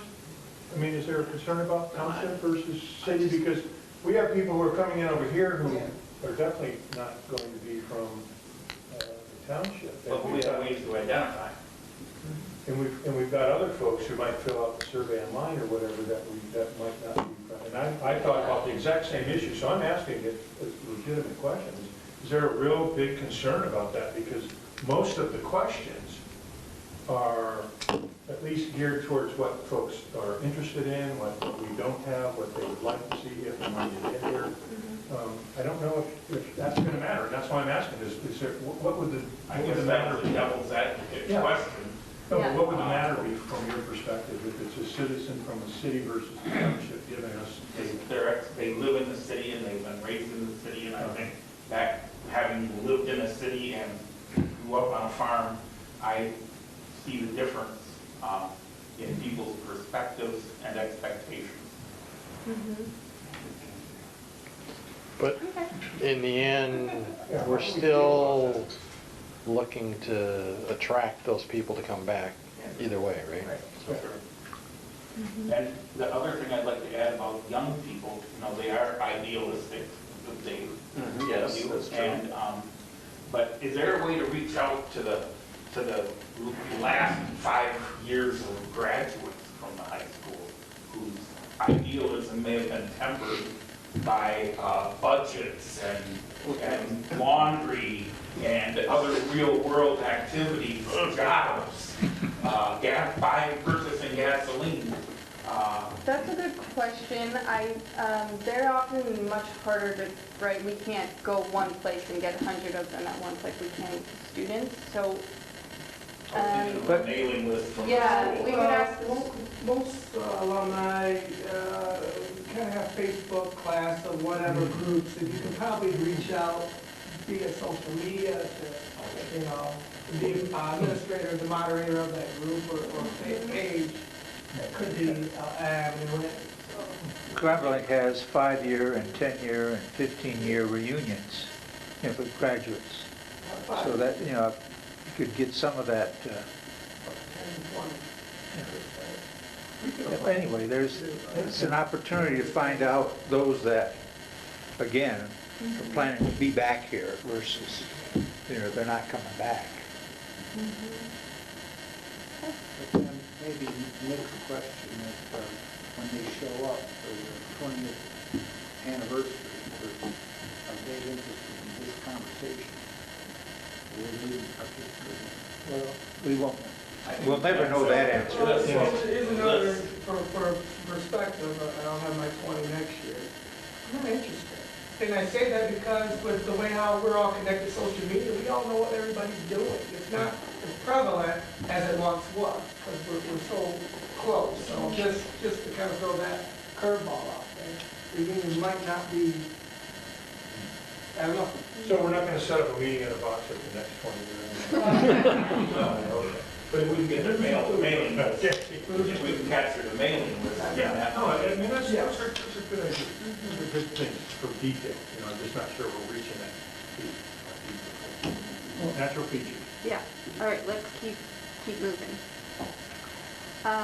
So we're gonna go through the major elements, right? We'll start with water, and address which watershed that you're a part of is the largest watershed in the state. So 15% of water is draining into this, and we know that all watersheds in Michigan, I believe, they all lead to a Great Lake. So our land use practices are very important, right? Because the more, we'll get into this, but the more impervious surfaces we have, the less native vegetation that we have, eventually all of that muck is going to find its way into one of our Great Lakes.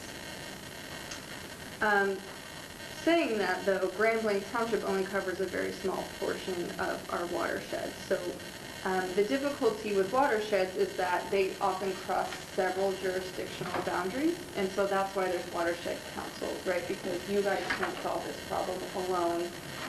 So it's really good to build a relationship with the watershed council. They often have recommendations about, land use policies, and they care very dearly about the quality of the water in terms of recreation for fishing, so it's safe for kids to swim in some communities if they have to use it for drinking water. So I had a comment that's asking, it said, second to the last, the second paragraph under watershed.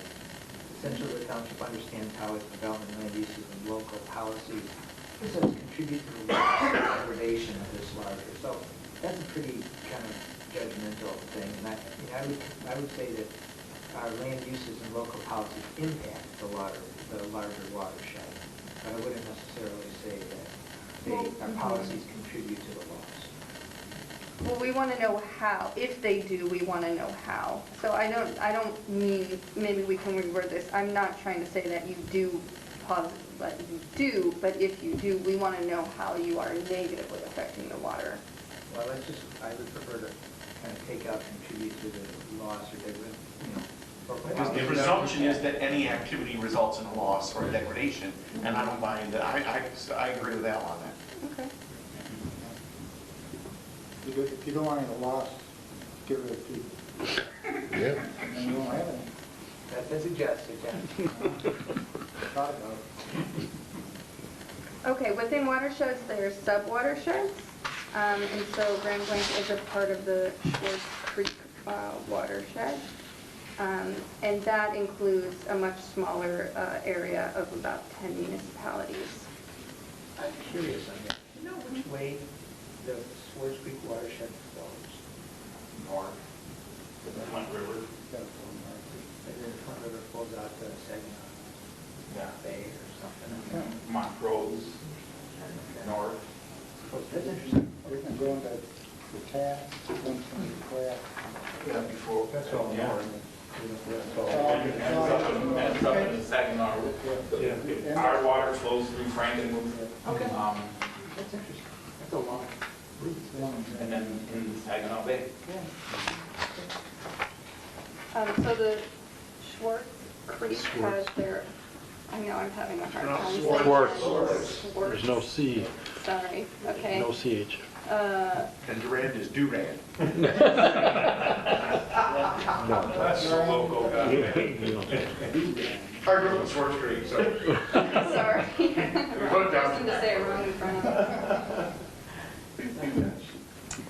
So they have their own watershed management plan, and so that's also a good source for talking about how to integrate that into a master plan in terms of parks and recreation planning and infrastructure planning. So what is our connectivity To the watershed council? Yeah, do we have like a leader representative on here? I don't know. That's where I would think we would know, but you're looking at me like that, and I'm thinking we don't know. Drinking water and sanitary sewer. Probably Yeah, just- through the county I was just and gonna the say, soil that's conservation exclusive. district. Yeah. Jeff Wright?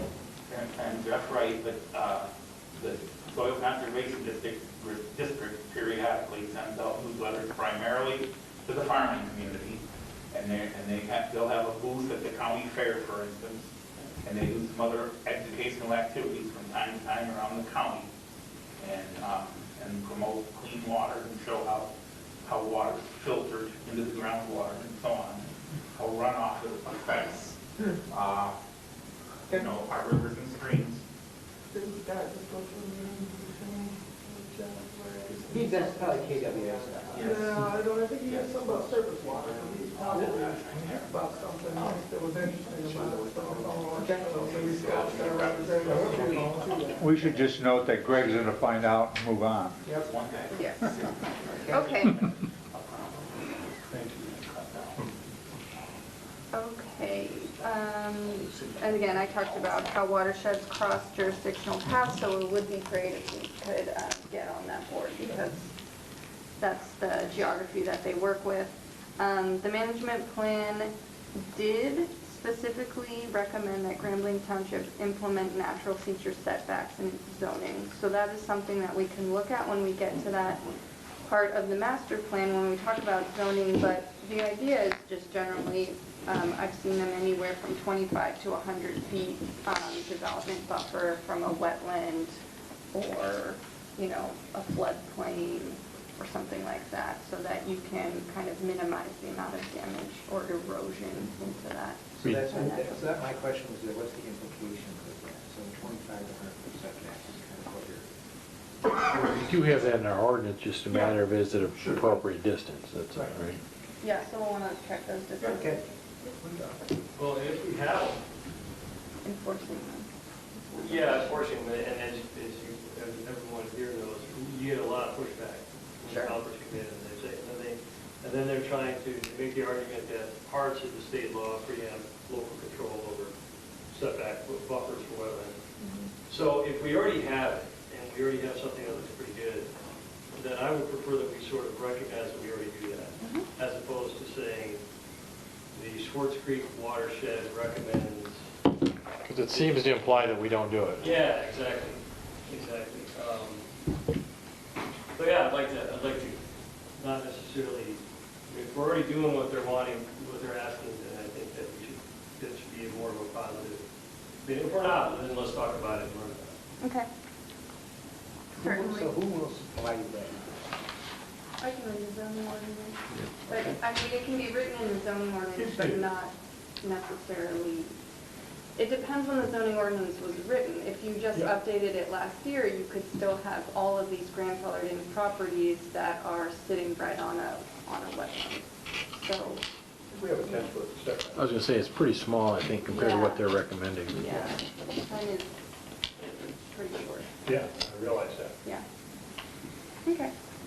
So then we talk about impervious surfaces. So we know that anything that blocks the land, basically, instead of water absorbing in, it gets rushed off into the nearest body of water or pond somewhere, and maybe gets into the stormwater system. So we take a look at the impervious surfaces. So you can see on this map, just as we were talking about earlier, the northwest corner is the densest. So we can see there that it has the highest impervious surface there.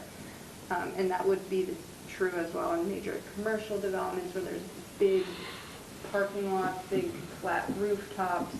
But don't those have, aren't they required to have like drainage to them, so they're not really coming off the flat surfaces and eroding the surrounding area? It kind of like goes to like a pipe which flows out somewhere. Well, have you ever seen? Exactly what happens. We create impervious surfaces, and then we require that water to be drained into a collection place, like you're saying, then it goes into the system. But it's still an impervious surface. No, that's true, but it's not as if it kind of it rushes off of a big parking lot and erodes the surrounding.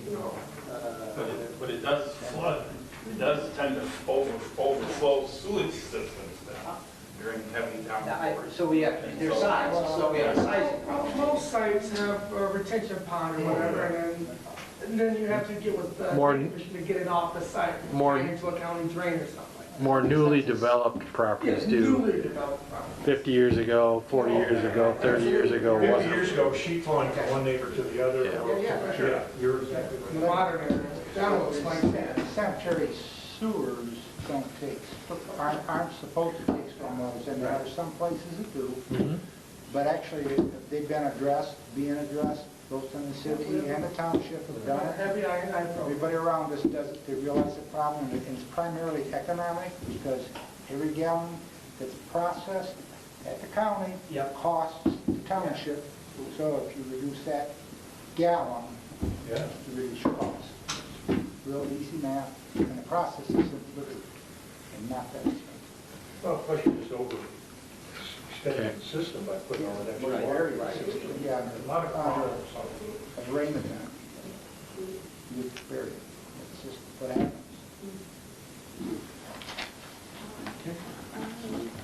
So you can see then in the areas where it's much lighter, those are areas that have larger parcels of land with a lot less coverage.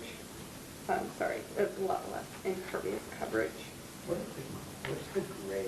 That was weird. I don't really see that on the scale. Like this gray area, like this gray. But, I mean, I get, from white to the blue, dark purple, but what's this bright green? Big green open I areas. see out it's in not the on the budget. Yeah, it's not a legend. No, yeah, I have to say that's like a green school. Oh, that's the You get a golf cart. Yes, okay, fine. Yeah. Okay. So you're saying now with new development, there are retention ponds, because this next section starts to talk a little bit about green infrastructure and ways we can break up impervious pavements so that we can not only sort of beautify massive parking lots, but also capture any more water. Is that part of your job? No. No, drinking water sanitary sewer. Oh, okay. So we'll look more into the regulations there, but there are ways to, I guess, further reduce that so that it's not going to the county. So I have a couple of questions on this. In the middle of this, it says, there are pockets of low to no impervious surface coverage. However, most noticeably in the southeastern township where it's more rural. But it's actually, isn't it like more southwestern? Yeah, yeah. Yep. Yeah. And then the next one, it says, where impervious surface coverage is high, as it is worth investigating new green strategies for collecting water on site. Is there a better way to, where it's high? Yeah. It is, maybe just, it is worth investigating. Yeah. Maybe that's the add, Mhm. okay, that makes sense. Got it. Okay. Okay. Do we want to have any more conversation about that, or do you guys want to move on to wetlands? Move on. Okay. Got a hot day, huh? Okay, so, yes, we did briefly touch on wetlands are regulated by the state if they're over 5 acres, and there's also several other criteria that they look at. These are, again, a range of ecosystem services that they provide, as well as their habitat for species. If you want to go Yeah, ahead, I so- know yeah. you wanted to cross Yeah, out quite a bit so- of it. So everything down through where it says enters a larger water body, not in that area, that's all, I think, good background and true and all the rest of that stuff. The rest of it here, development and pressure and land environmental regulations of the 20th century resulting in rapid, I mean, okay, so this is here, but it doesn't seem to me to have, kind of much application to this.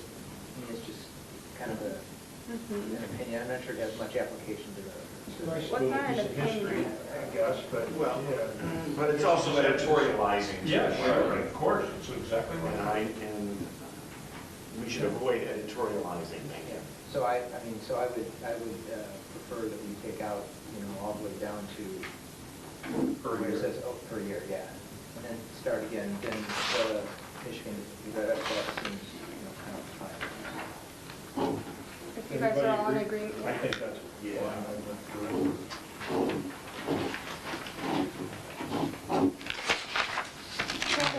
From the map of wetlands, we're able to get acreages. So we have a table there with the different types of wetlands and how many acreages, how many acres they cover. So you can see the largest one there is restorative. Those are considered by the EPA that they have been degraded, but that there's potential for those to be brought back to, fully functioning wetlands. Did I understand you to say that a wetland is defined as 5 acres? So the state has specific regulations for how you can develop around wetlands that are 5 acres or larger. Okay. Yeah. So sometimes then communities will create ordinances to protect, a local ordinance to protect the ones that are smaller. Since that's what's in their purview, they don't have control over the other ones, the larger ones. Okay, and then we just talked about the 2 different types of wetlands that there are, emergent and forest shrub wetlands, and how many acres that those take up. If we go on to floodplains, we use FEMA data here, the flood insurance rate maps, to identify floodplain areas, which were done in Grand Blanc Township in 2009, which is pretty recent. I've seen some as far back as the 70s, so until they make their round again to start, they're updating them, but I don't know when they'll get to you next. So that's what you have, unless you wanted to spend money to pay a surveyor out and do it yourself, then you have to wait until they come back. This is another, probably a better question to Jeff, but do we have any problems? We've been noting any horrible flood areas that are not shown here? You've got localized issues between neighbors and things like that, but no That's horrible different. issues, no Okay. horrible. Okay. No, I don't think of any, correct? Any big, no, we just don't have, we do have nuisance issues for sure. Yeah. But Yeah, excessive rainfall because the, capacity, plug culverts, that. No, and the new development that we put in, to just give you guys a quick example, over on Saginaw and Baldwin, it's historically been a wet area over there where the new busing project is going, and one of the reasons is because across Saginaw, new development over there ran all their water underneath Saginaw, put it right on that corner, because that corner wasn't very developed, so it just drained over there. And so that just kept water on that property all the time. Well, through the development effort, what happened is the new development, what they're doing is they're taking all that water that's coming onto their property, plus all the water that's coming on naturally, and they're dealing with everything. They don't get to not deal with it all, so they have an obligation to take care of it all, which is great for the neighbors, because they didn't have to participate. So you can see, looking at this map, where the FEMA designated floodplains are. The red is the regulatory floodway, so that's basically the channel of water. And then you can see around those are the designated 1% annual chance of a flood and 2.2% annual. So those used to be called 100-year floodplain and 500-year floodplain, and they've just changed the terminology a little bit there. What we have been noticing and hearing from communities, so we put here that that even if you're not in a floodplain, that doesn't mean you're not at risk of flooding. These are just at heightened risk of flooding, and that floodplains, as we've seen them, are likely getting bigger. So there are a lot more people affected by it than we can tell from just this map. How confident are we in the accuracy of the floodplain maps that are provided by those that do? I remember having questions about from residents who said, I'm in a floodplain and this was done by satellites and there were flaws in the satellite. This is a number of years ago. I'm going through that. That's right. So am I remembering it correctly, Mr. A couple years ago, and this mostly happens out of Atlas Township, but there was some momentum by and to answer your first question, I don't have a lot of faith, frankly. These are reflective of actually dangerous flood situations, at least as far as the EPA maps are concerned, because we were getting people in Atlas Township that all of a sudden were being told they needed flood insurance, where they hadn't been in the floodplain before, but then FEMA adjusted their your criteria, and now a number of people were, and they said, well, you can get yourself out of that. But you have to pay to get it done. Petition, yeah, the EPA, and you can show them that your property is not actually, should not actually be in it. And cynically, people were saying, when the series of hurricanes happened in the south, mysteriously FEMA decided to raise the level of floodplain danger, causing more people to be in floodplains and needing more insurance. That's a cynical version of it. But there were people that were saying, I've lived here for 35 years and this is the first I've heard of it, and now I need floodplain insurance and I don't. This is coming back to me now. I remember this issue. Didn't you and others bring this to me in Lansing a few years ago? We did, particularly in Atlas Township. It was a big issue. Okay. So I remember. Is there an assignment here? Well, Is there an assignment here?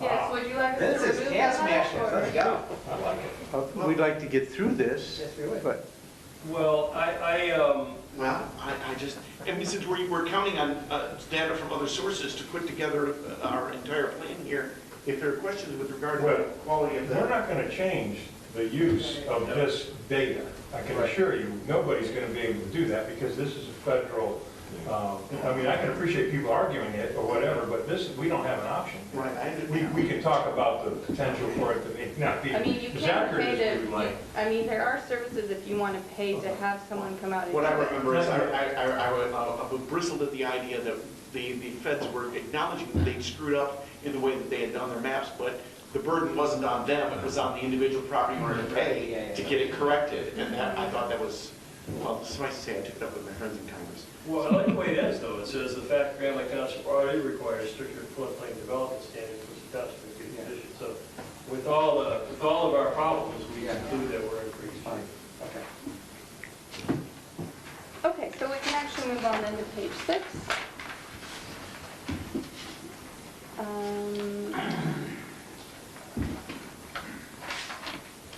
Yep, and that's what you were referring to. So right before we go to flooding and drought, we're talking about how you guys have higher standards than the National Flood Insurance Program, which is what we would recommend because those haven't been very helpful for people whose homes are flooding. So you're one step ahead of that.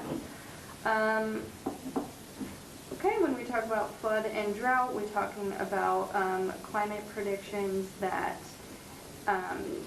we are expecting to see precipitation fall in more intense, heavier bursts and not be as spread out throughout the year, so that leads to more instances of flooding and also more instances of drought. And that... is this acknowledging that they are right? It's acknowledging that it's a prediction.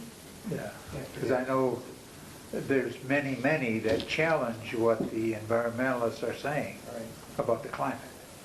So I would just tread softly here until that. Well, I'll let you guys tell me, since this is your document, how you'd like to word that. We do use federal, I mean, it's from the National Oceanic and Atmospheric Administration. Those are their predictions. So that's what we have recorded here. I love paradox become drier and wetter. Yeah. That covers the gamut. What I'm interested in is the next paragraph down here. If we're okay with that, but knowing these imminent environmental changes are the future present. Presents an opportunity. Are the future presents an opportunity and imperative to identify, I mean, I can identify land, but I can't identify a person. So I would, identify land most vulnerable to harmful consequences. So, I mean... Land and structures or just Yeah, land? maybe just land and structures. It's hard to tell looking at a person there. Well, so what we talk about here is that when we talk about people, we're talking about more vulnerable groups that are... Yeah, so that was the next thing. Some population groups are more vulnerable to changes in climate, such as people with lower... I mean, that's probably true, you know, I guess it just doesn't have that much application to this plan. I mean, I agree some structures are also more vulnerable due to climate, I completely agree with that. But, I mean, this other one's a little bit of a, kind of a space filler here with something that doesn't appear to be, I don't know, that much related to the township, in my opinion. Grand Blanc Township sets higher than most areas around us. We don't have a water problem. We don't have a flood problem. The only people that have flood problems are people who build next to a creek. Yeah. If they build in a swamp. In a swamp, right. This isn't rocket science. And Highest elevation, what, 1080 something like that on Baldwin Road? yeah, and we just don't have a problem here. So I mean, my recommendation is to take the sentence begins with some out of there, and that would be my recommendation. Okay. Okay, let's move on to environmental contamination. If I get one more. Yep. The very last line about environmental contamination and implementing green infrastructure will, I'm not sure crucial, but enhance future of Grand Blanc or. Okay. Or will be important to the future Grand Blanc Township. Also, I've seen green infrastructure twice, I'm wondering what sort of regulations do you guys envision when you use that term?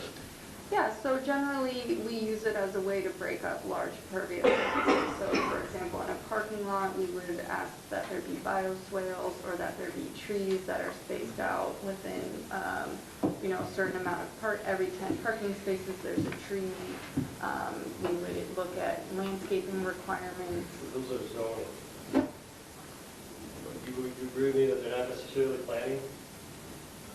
Well, this is the framework of which the zoning ordinance will then follow.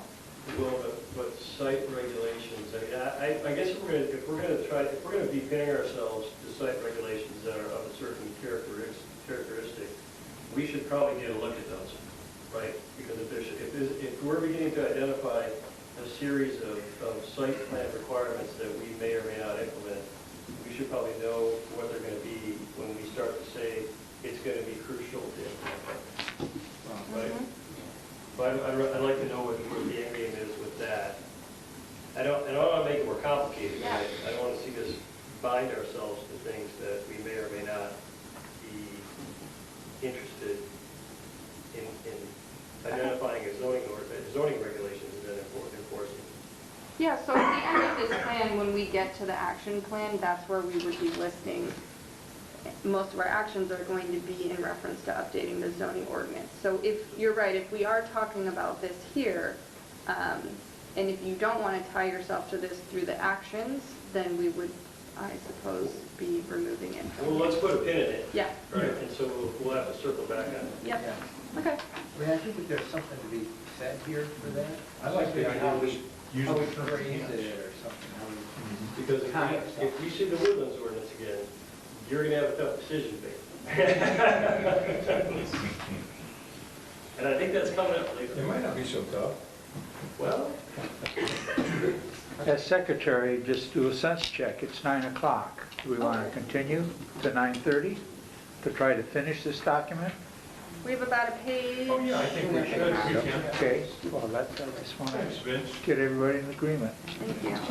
And less side discussion and more direct. Yes. And if it's just make an assignment to somebody, let's move on, Yes. so we can get through it. Okay. Then when we look a little bit towards the water system, that a lot of people rely on private wells, and that the public well supplies about 18,000 residents. So if we're working on a well system, that groundwater contamination is something that we would look through as well through our ordinances. This is at the top of page 7. Yep. I had got lost, so I'm just looking at it. Yep.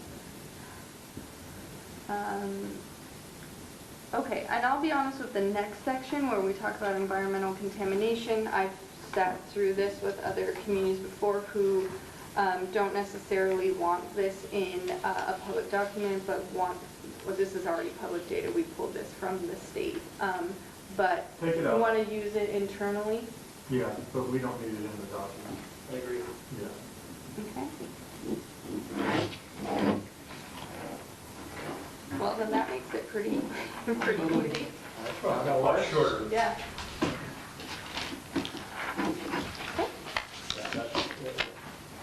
So, and of course, the township has excellent tree canopy. The high number of existing trees puts the township Oh, yes. in an excellent position. Yep. Yep, so then we basically just talk about all the benefits of trees, and you can see on the map here where the darker green it is, there's 100% coverage. And so it is a pretty equal spread across the township. And then the last page is just a summary of everything. We do talk a little bit here. We were thinking about organizing the ends of all of the sections with planning implications. We'd have a section for policy, zoning, development review, and projects. To be honest, I think as we're going along, we'll put bullet points here, but it's really once we get to the end of the document and we're putting it all together and figuring out what it is that we want to do, that I think this part will get filled out more. At the risk of extending this meeting, I would suggest we quickly go through the summary. Because this should, summary? because this in essence recaps all that we talked about tonight, right? In this section for natural features. Oh, I'm sorry, okay. Forget it. I withdraw my comment. You get that? You'll take out the sentence that relates to the underground storage. Yep. And the bullet that's underneath the policy regarding underground storage. Yep. Okay. And what's the cleanup loss of sites? That's it. It's a really unfortunate acronym, but that's a leaky underground.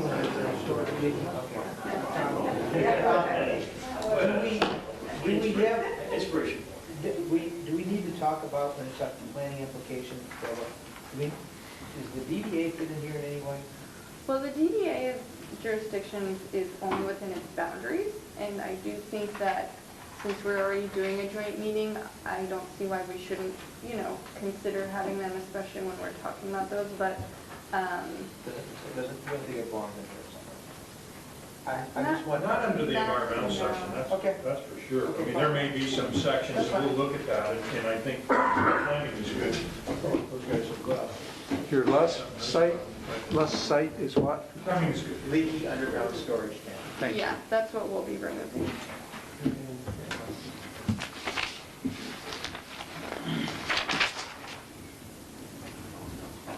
Would the DDA fit in? I know that you have DDA in a corridor, or like how would we're going to give some consideration to DDA at some point in the master plan, right? Yeah. Do we know where they will fall? Yes. Gosh darn it, Michelle, you sent out a note about the other sections that we have, and I just. Yeah, it's- put my finger on it, but that's where we'll pick up, Like centers and corridors or something? yes, Yeah. I'm sorry, thanks for reading from there. That's what we would do, we'll cover that. or special focus areas is what I had. And that's what we'll probably utilize in DDA for. That and the north end of town, we got some other areas that we're interested in. We got Tech Village, DDA, north end of town, a couple other things that probably come into play that we'll think about. You agree that that's... What else, Michelle? Well, we'll be back here next month, I believe, with the next two sections. Yeah, let's talk a little bit about that. Michelle made a comment, and it hasn't been determined. I frankly, I wanted to bring these two groups together. I thought it was a good time.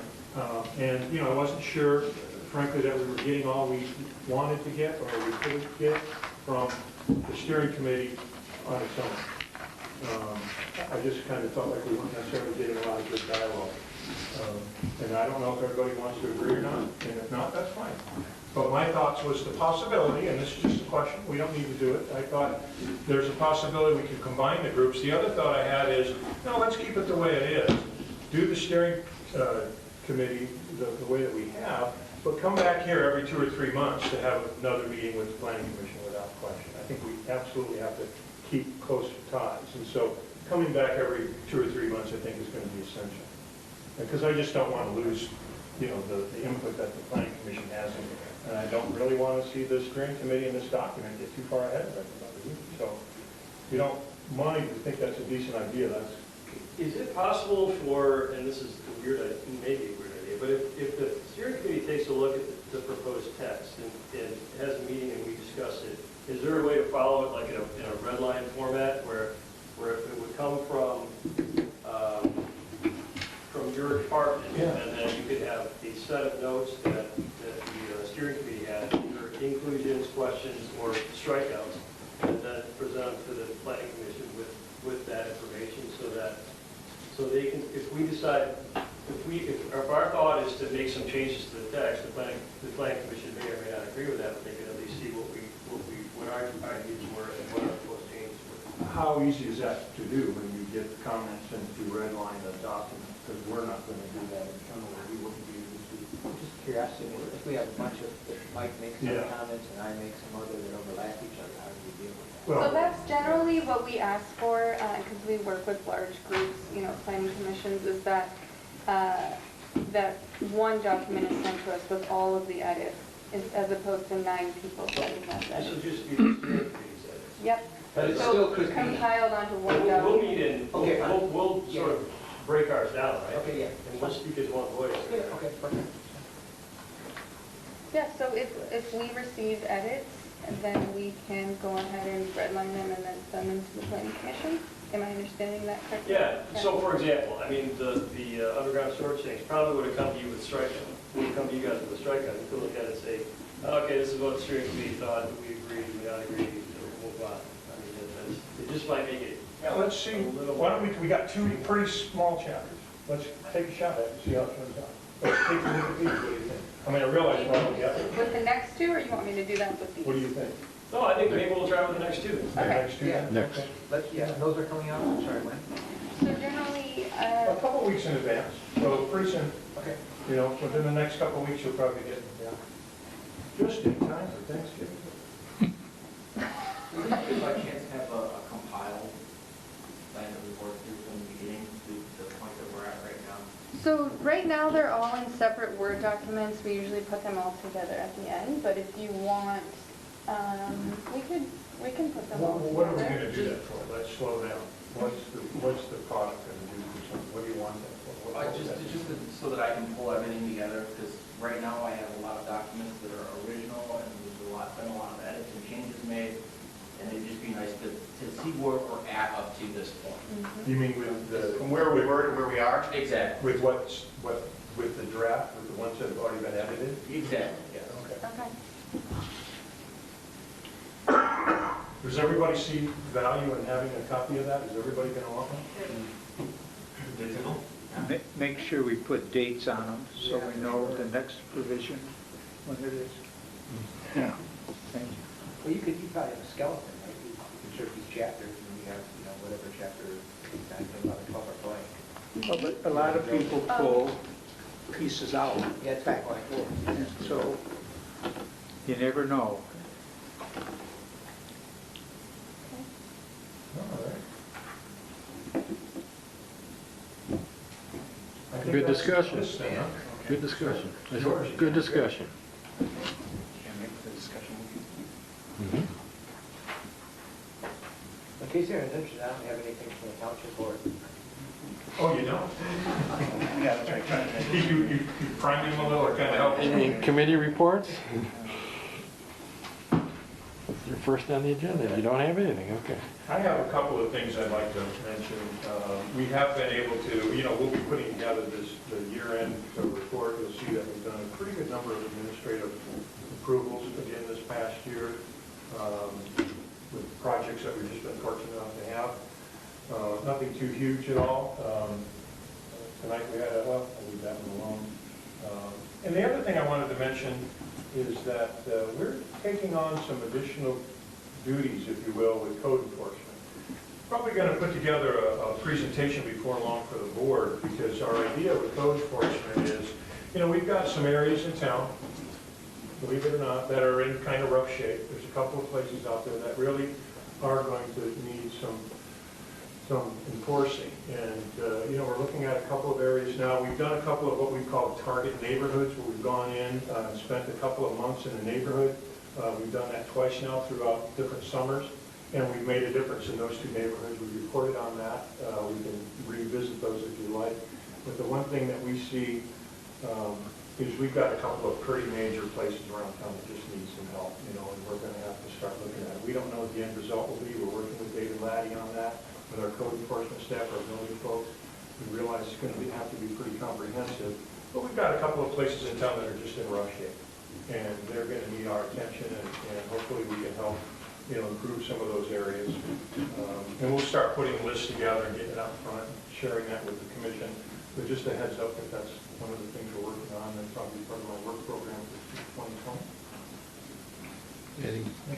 So with the work program, talk about why we prioritize certain areas over others, and then what our goal would be at a certain time?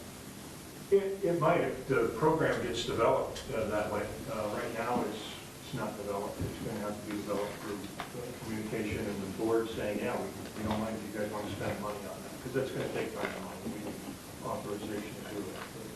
But we're just looking at it right now. Questions for Mark?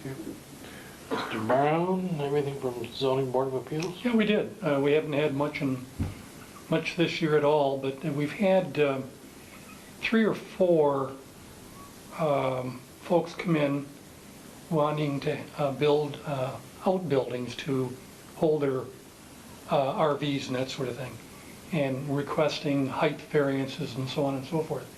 And we've noticed it's becoming a little more Common? A little more common, yes. And so I just wanted to make sure you're aware of that. We had one in October, a gentleman over off of East Reed Road in a very heavily dense wooded area that you wouldn't even know anyone was living there. But he wanted to have a building, an outbuilding for his RV. And if you noticed, when a lot of the newer RVs are getting higher and higher and higher with a lot of the mechanical on top, air conditioning and that sort of thing.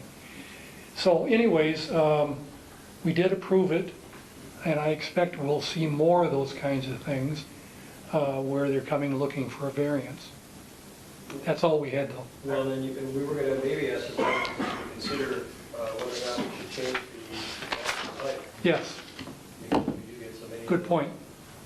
I'm curious, are they clustered in certain areas, or are they just kind of? No, they're actually all over the township. Yeah, there's no particular area, that's for sure. No particular size property either. No, that's They're just interest that folks have. Some of them are asking for them in smaller neighborhoods. They're not quite a regular size property, but it's not much bigger. And pardon? That's a hard one. There's some challenges out there, and so we're going to have to take a good look at these things. And there's just more and more, and as you may or may not know, when zoning boards of appeal constantly get the same kind of requests, you want to take a look at your ordinance. And that's what's been asked, so we will. Precisely. A couple there if you want to mention. Those are upcoming. You got it. All right, That's all I got. Brings us to site plan review. We've seen one item in the last month. Just tonight? That's right. There's a new building facility, testing facility proposed next to Magna. There it is. We gave them both preliminary and final site plan approval. Out on Holly Road. It's a research and testing facility. As a matter of fact, one of the things this group is looking to do is eventually they do crash testing now, but they're looking to build one of those, you probably all see them on TV where they test the crash dummies and have the big, kind of car running, and then it hits that big obstacle. Well, they're looking at building something like that as their second phase potentially, but right now, they test all the products and all the cars. It's pretty extensive, all the kind of testing they do. But they only have a couple, 3 people there. They got a 30,000 square foot building, and they're only really going to have maybe a half a dozen employees. And when they get the other facility, it might get a little bigger, but we were kind of thinking with 30,000 square feet, we might be picking up 20 or 30 people or something. It's just not that way. But it's a good use to have. They're Magna's #1 client, I believe. And so you know, the combination coming together and the synergy down there on that Holly Road area, really. So what we saw indicated, they talked about future phases, a second phase and a third phase. We gave them approval on the first phase, but I guess to Mark's credit, he made them, I don't know if you made them, but asked them to look at how you would completely develop the property, and they discovered some things that they didn't realize. Right. That their building, this first phase, they initially had set too low on the property. So it was good that that request was made. But their More than happy to comply. their build out, I think, was 52,000 Yeah, square first feet. two phases, yeah. Yeah. Second phase. So we're excited, hopefully something will happen. They're looking to get started here. Unless there are no other comments, I would make a motion that we adjourn. I don't think there's any support for that. Motion by Mr. Bandersky, support by Mr. Yancho to adjourn. All those in favor, signify by saying aye. Aye. Those opposed? We are adjourned.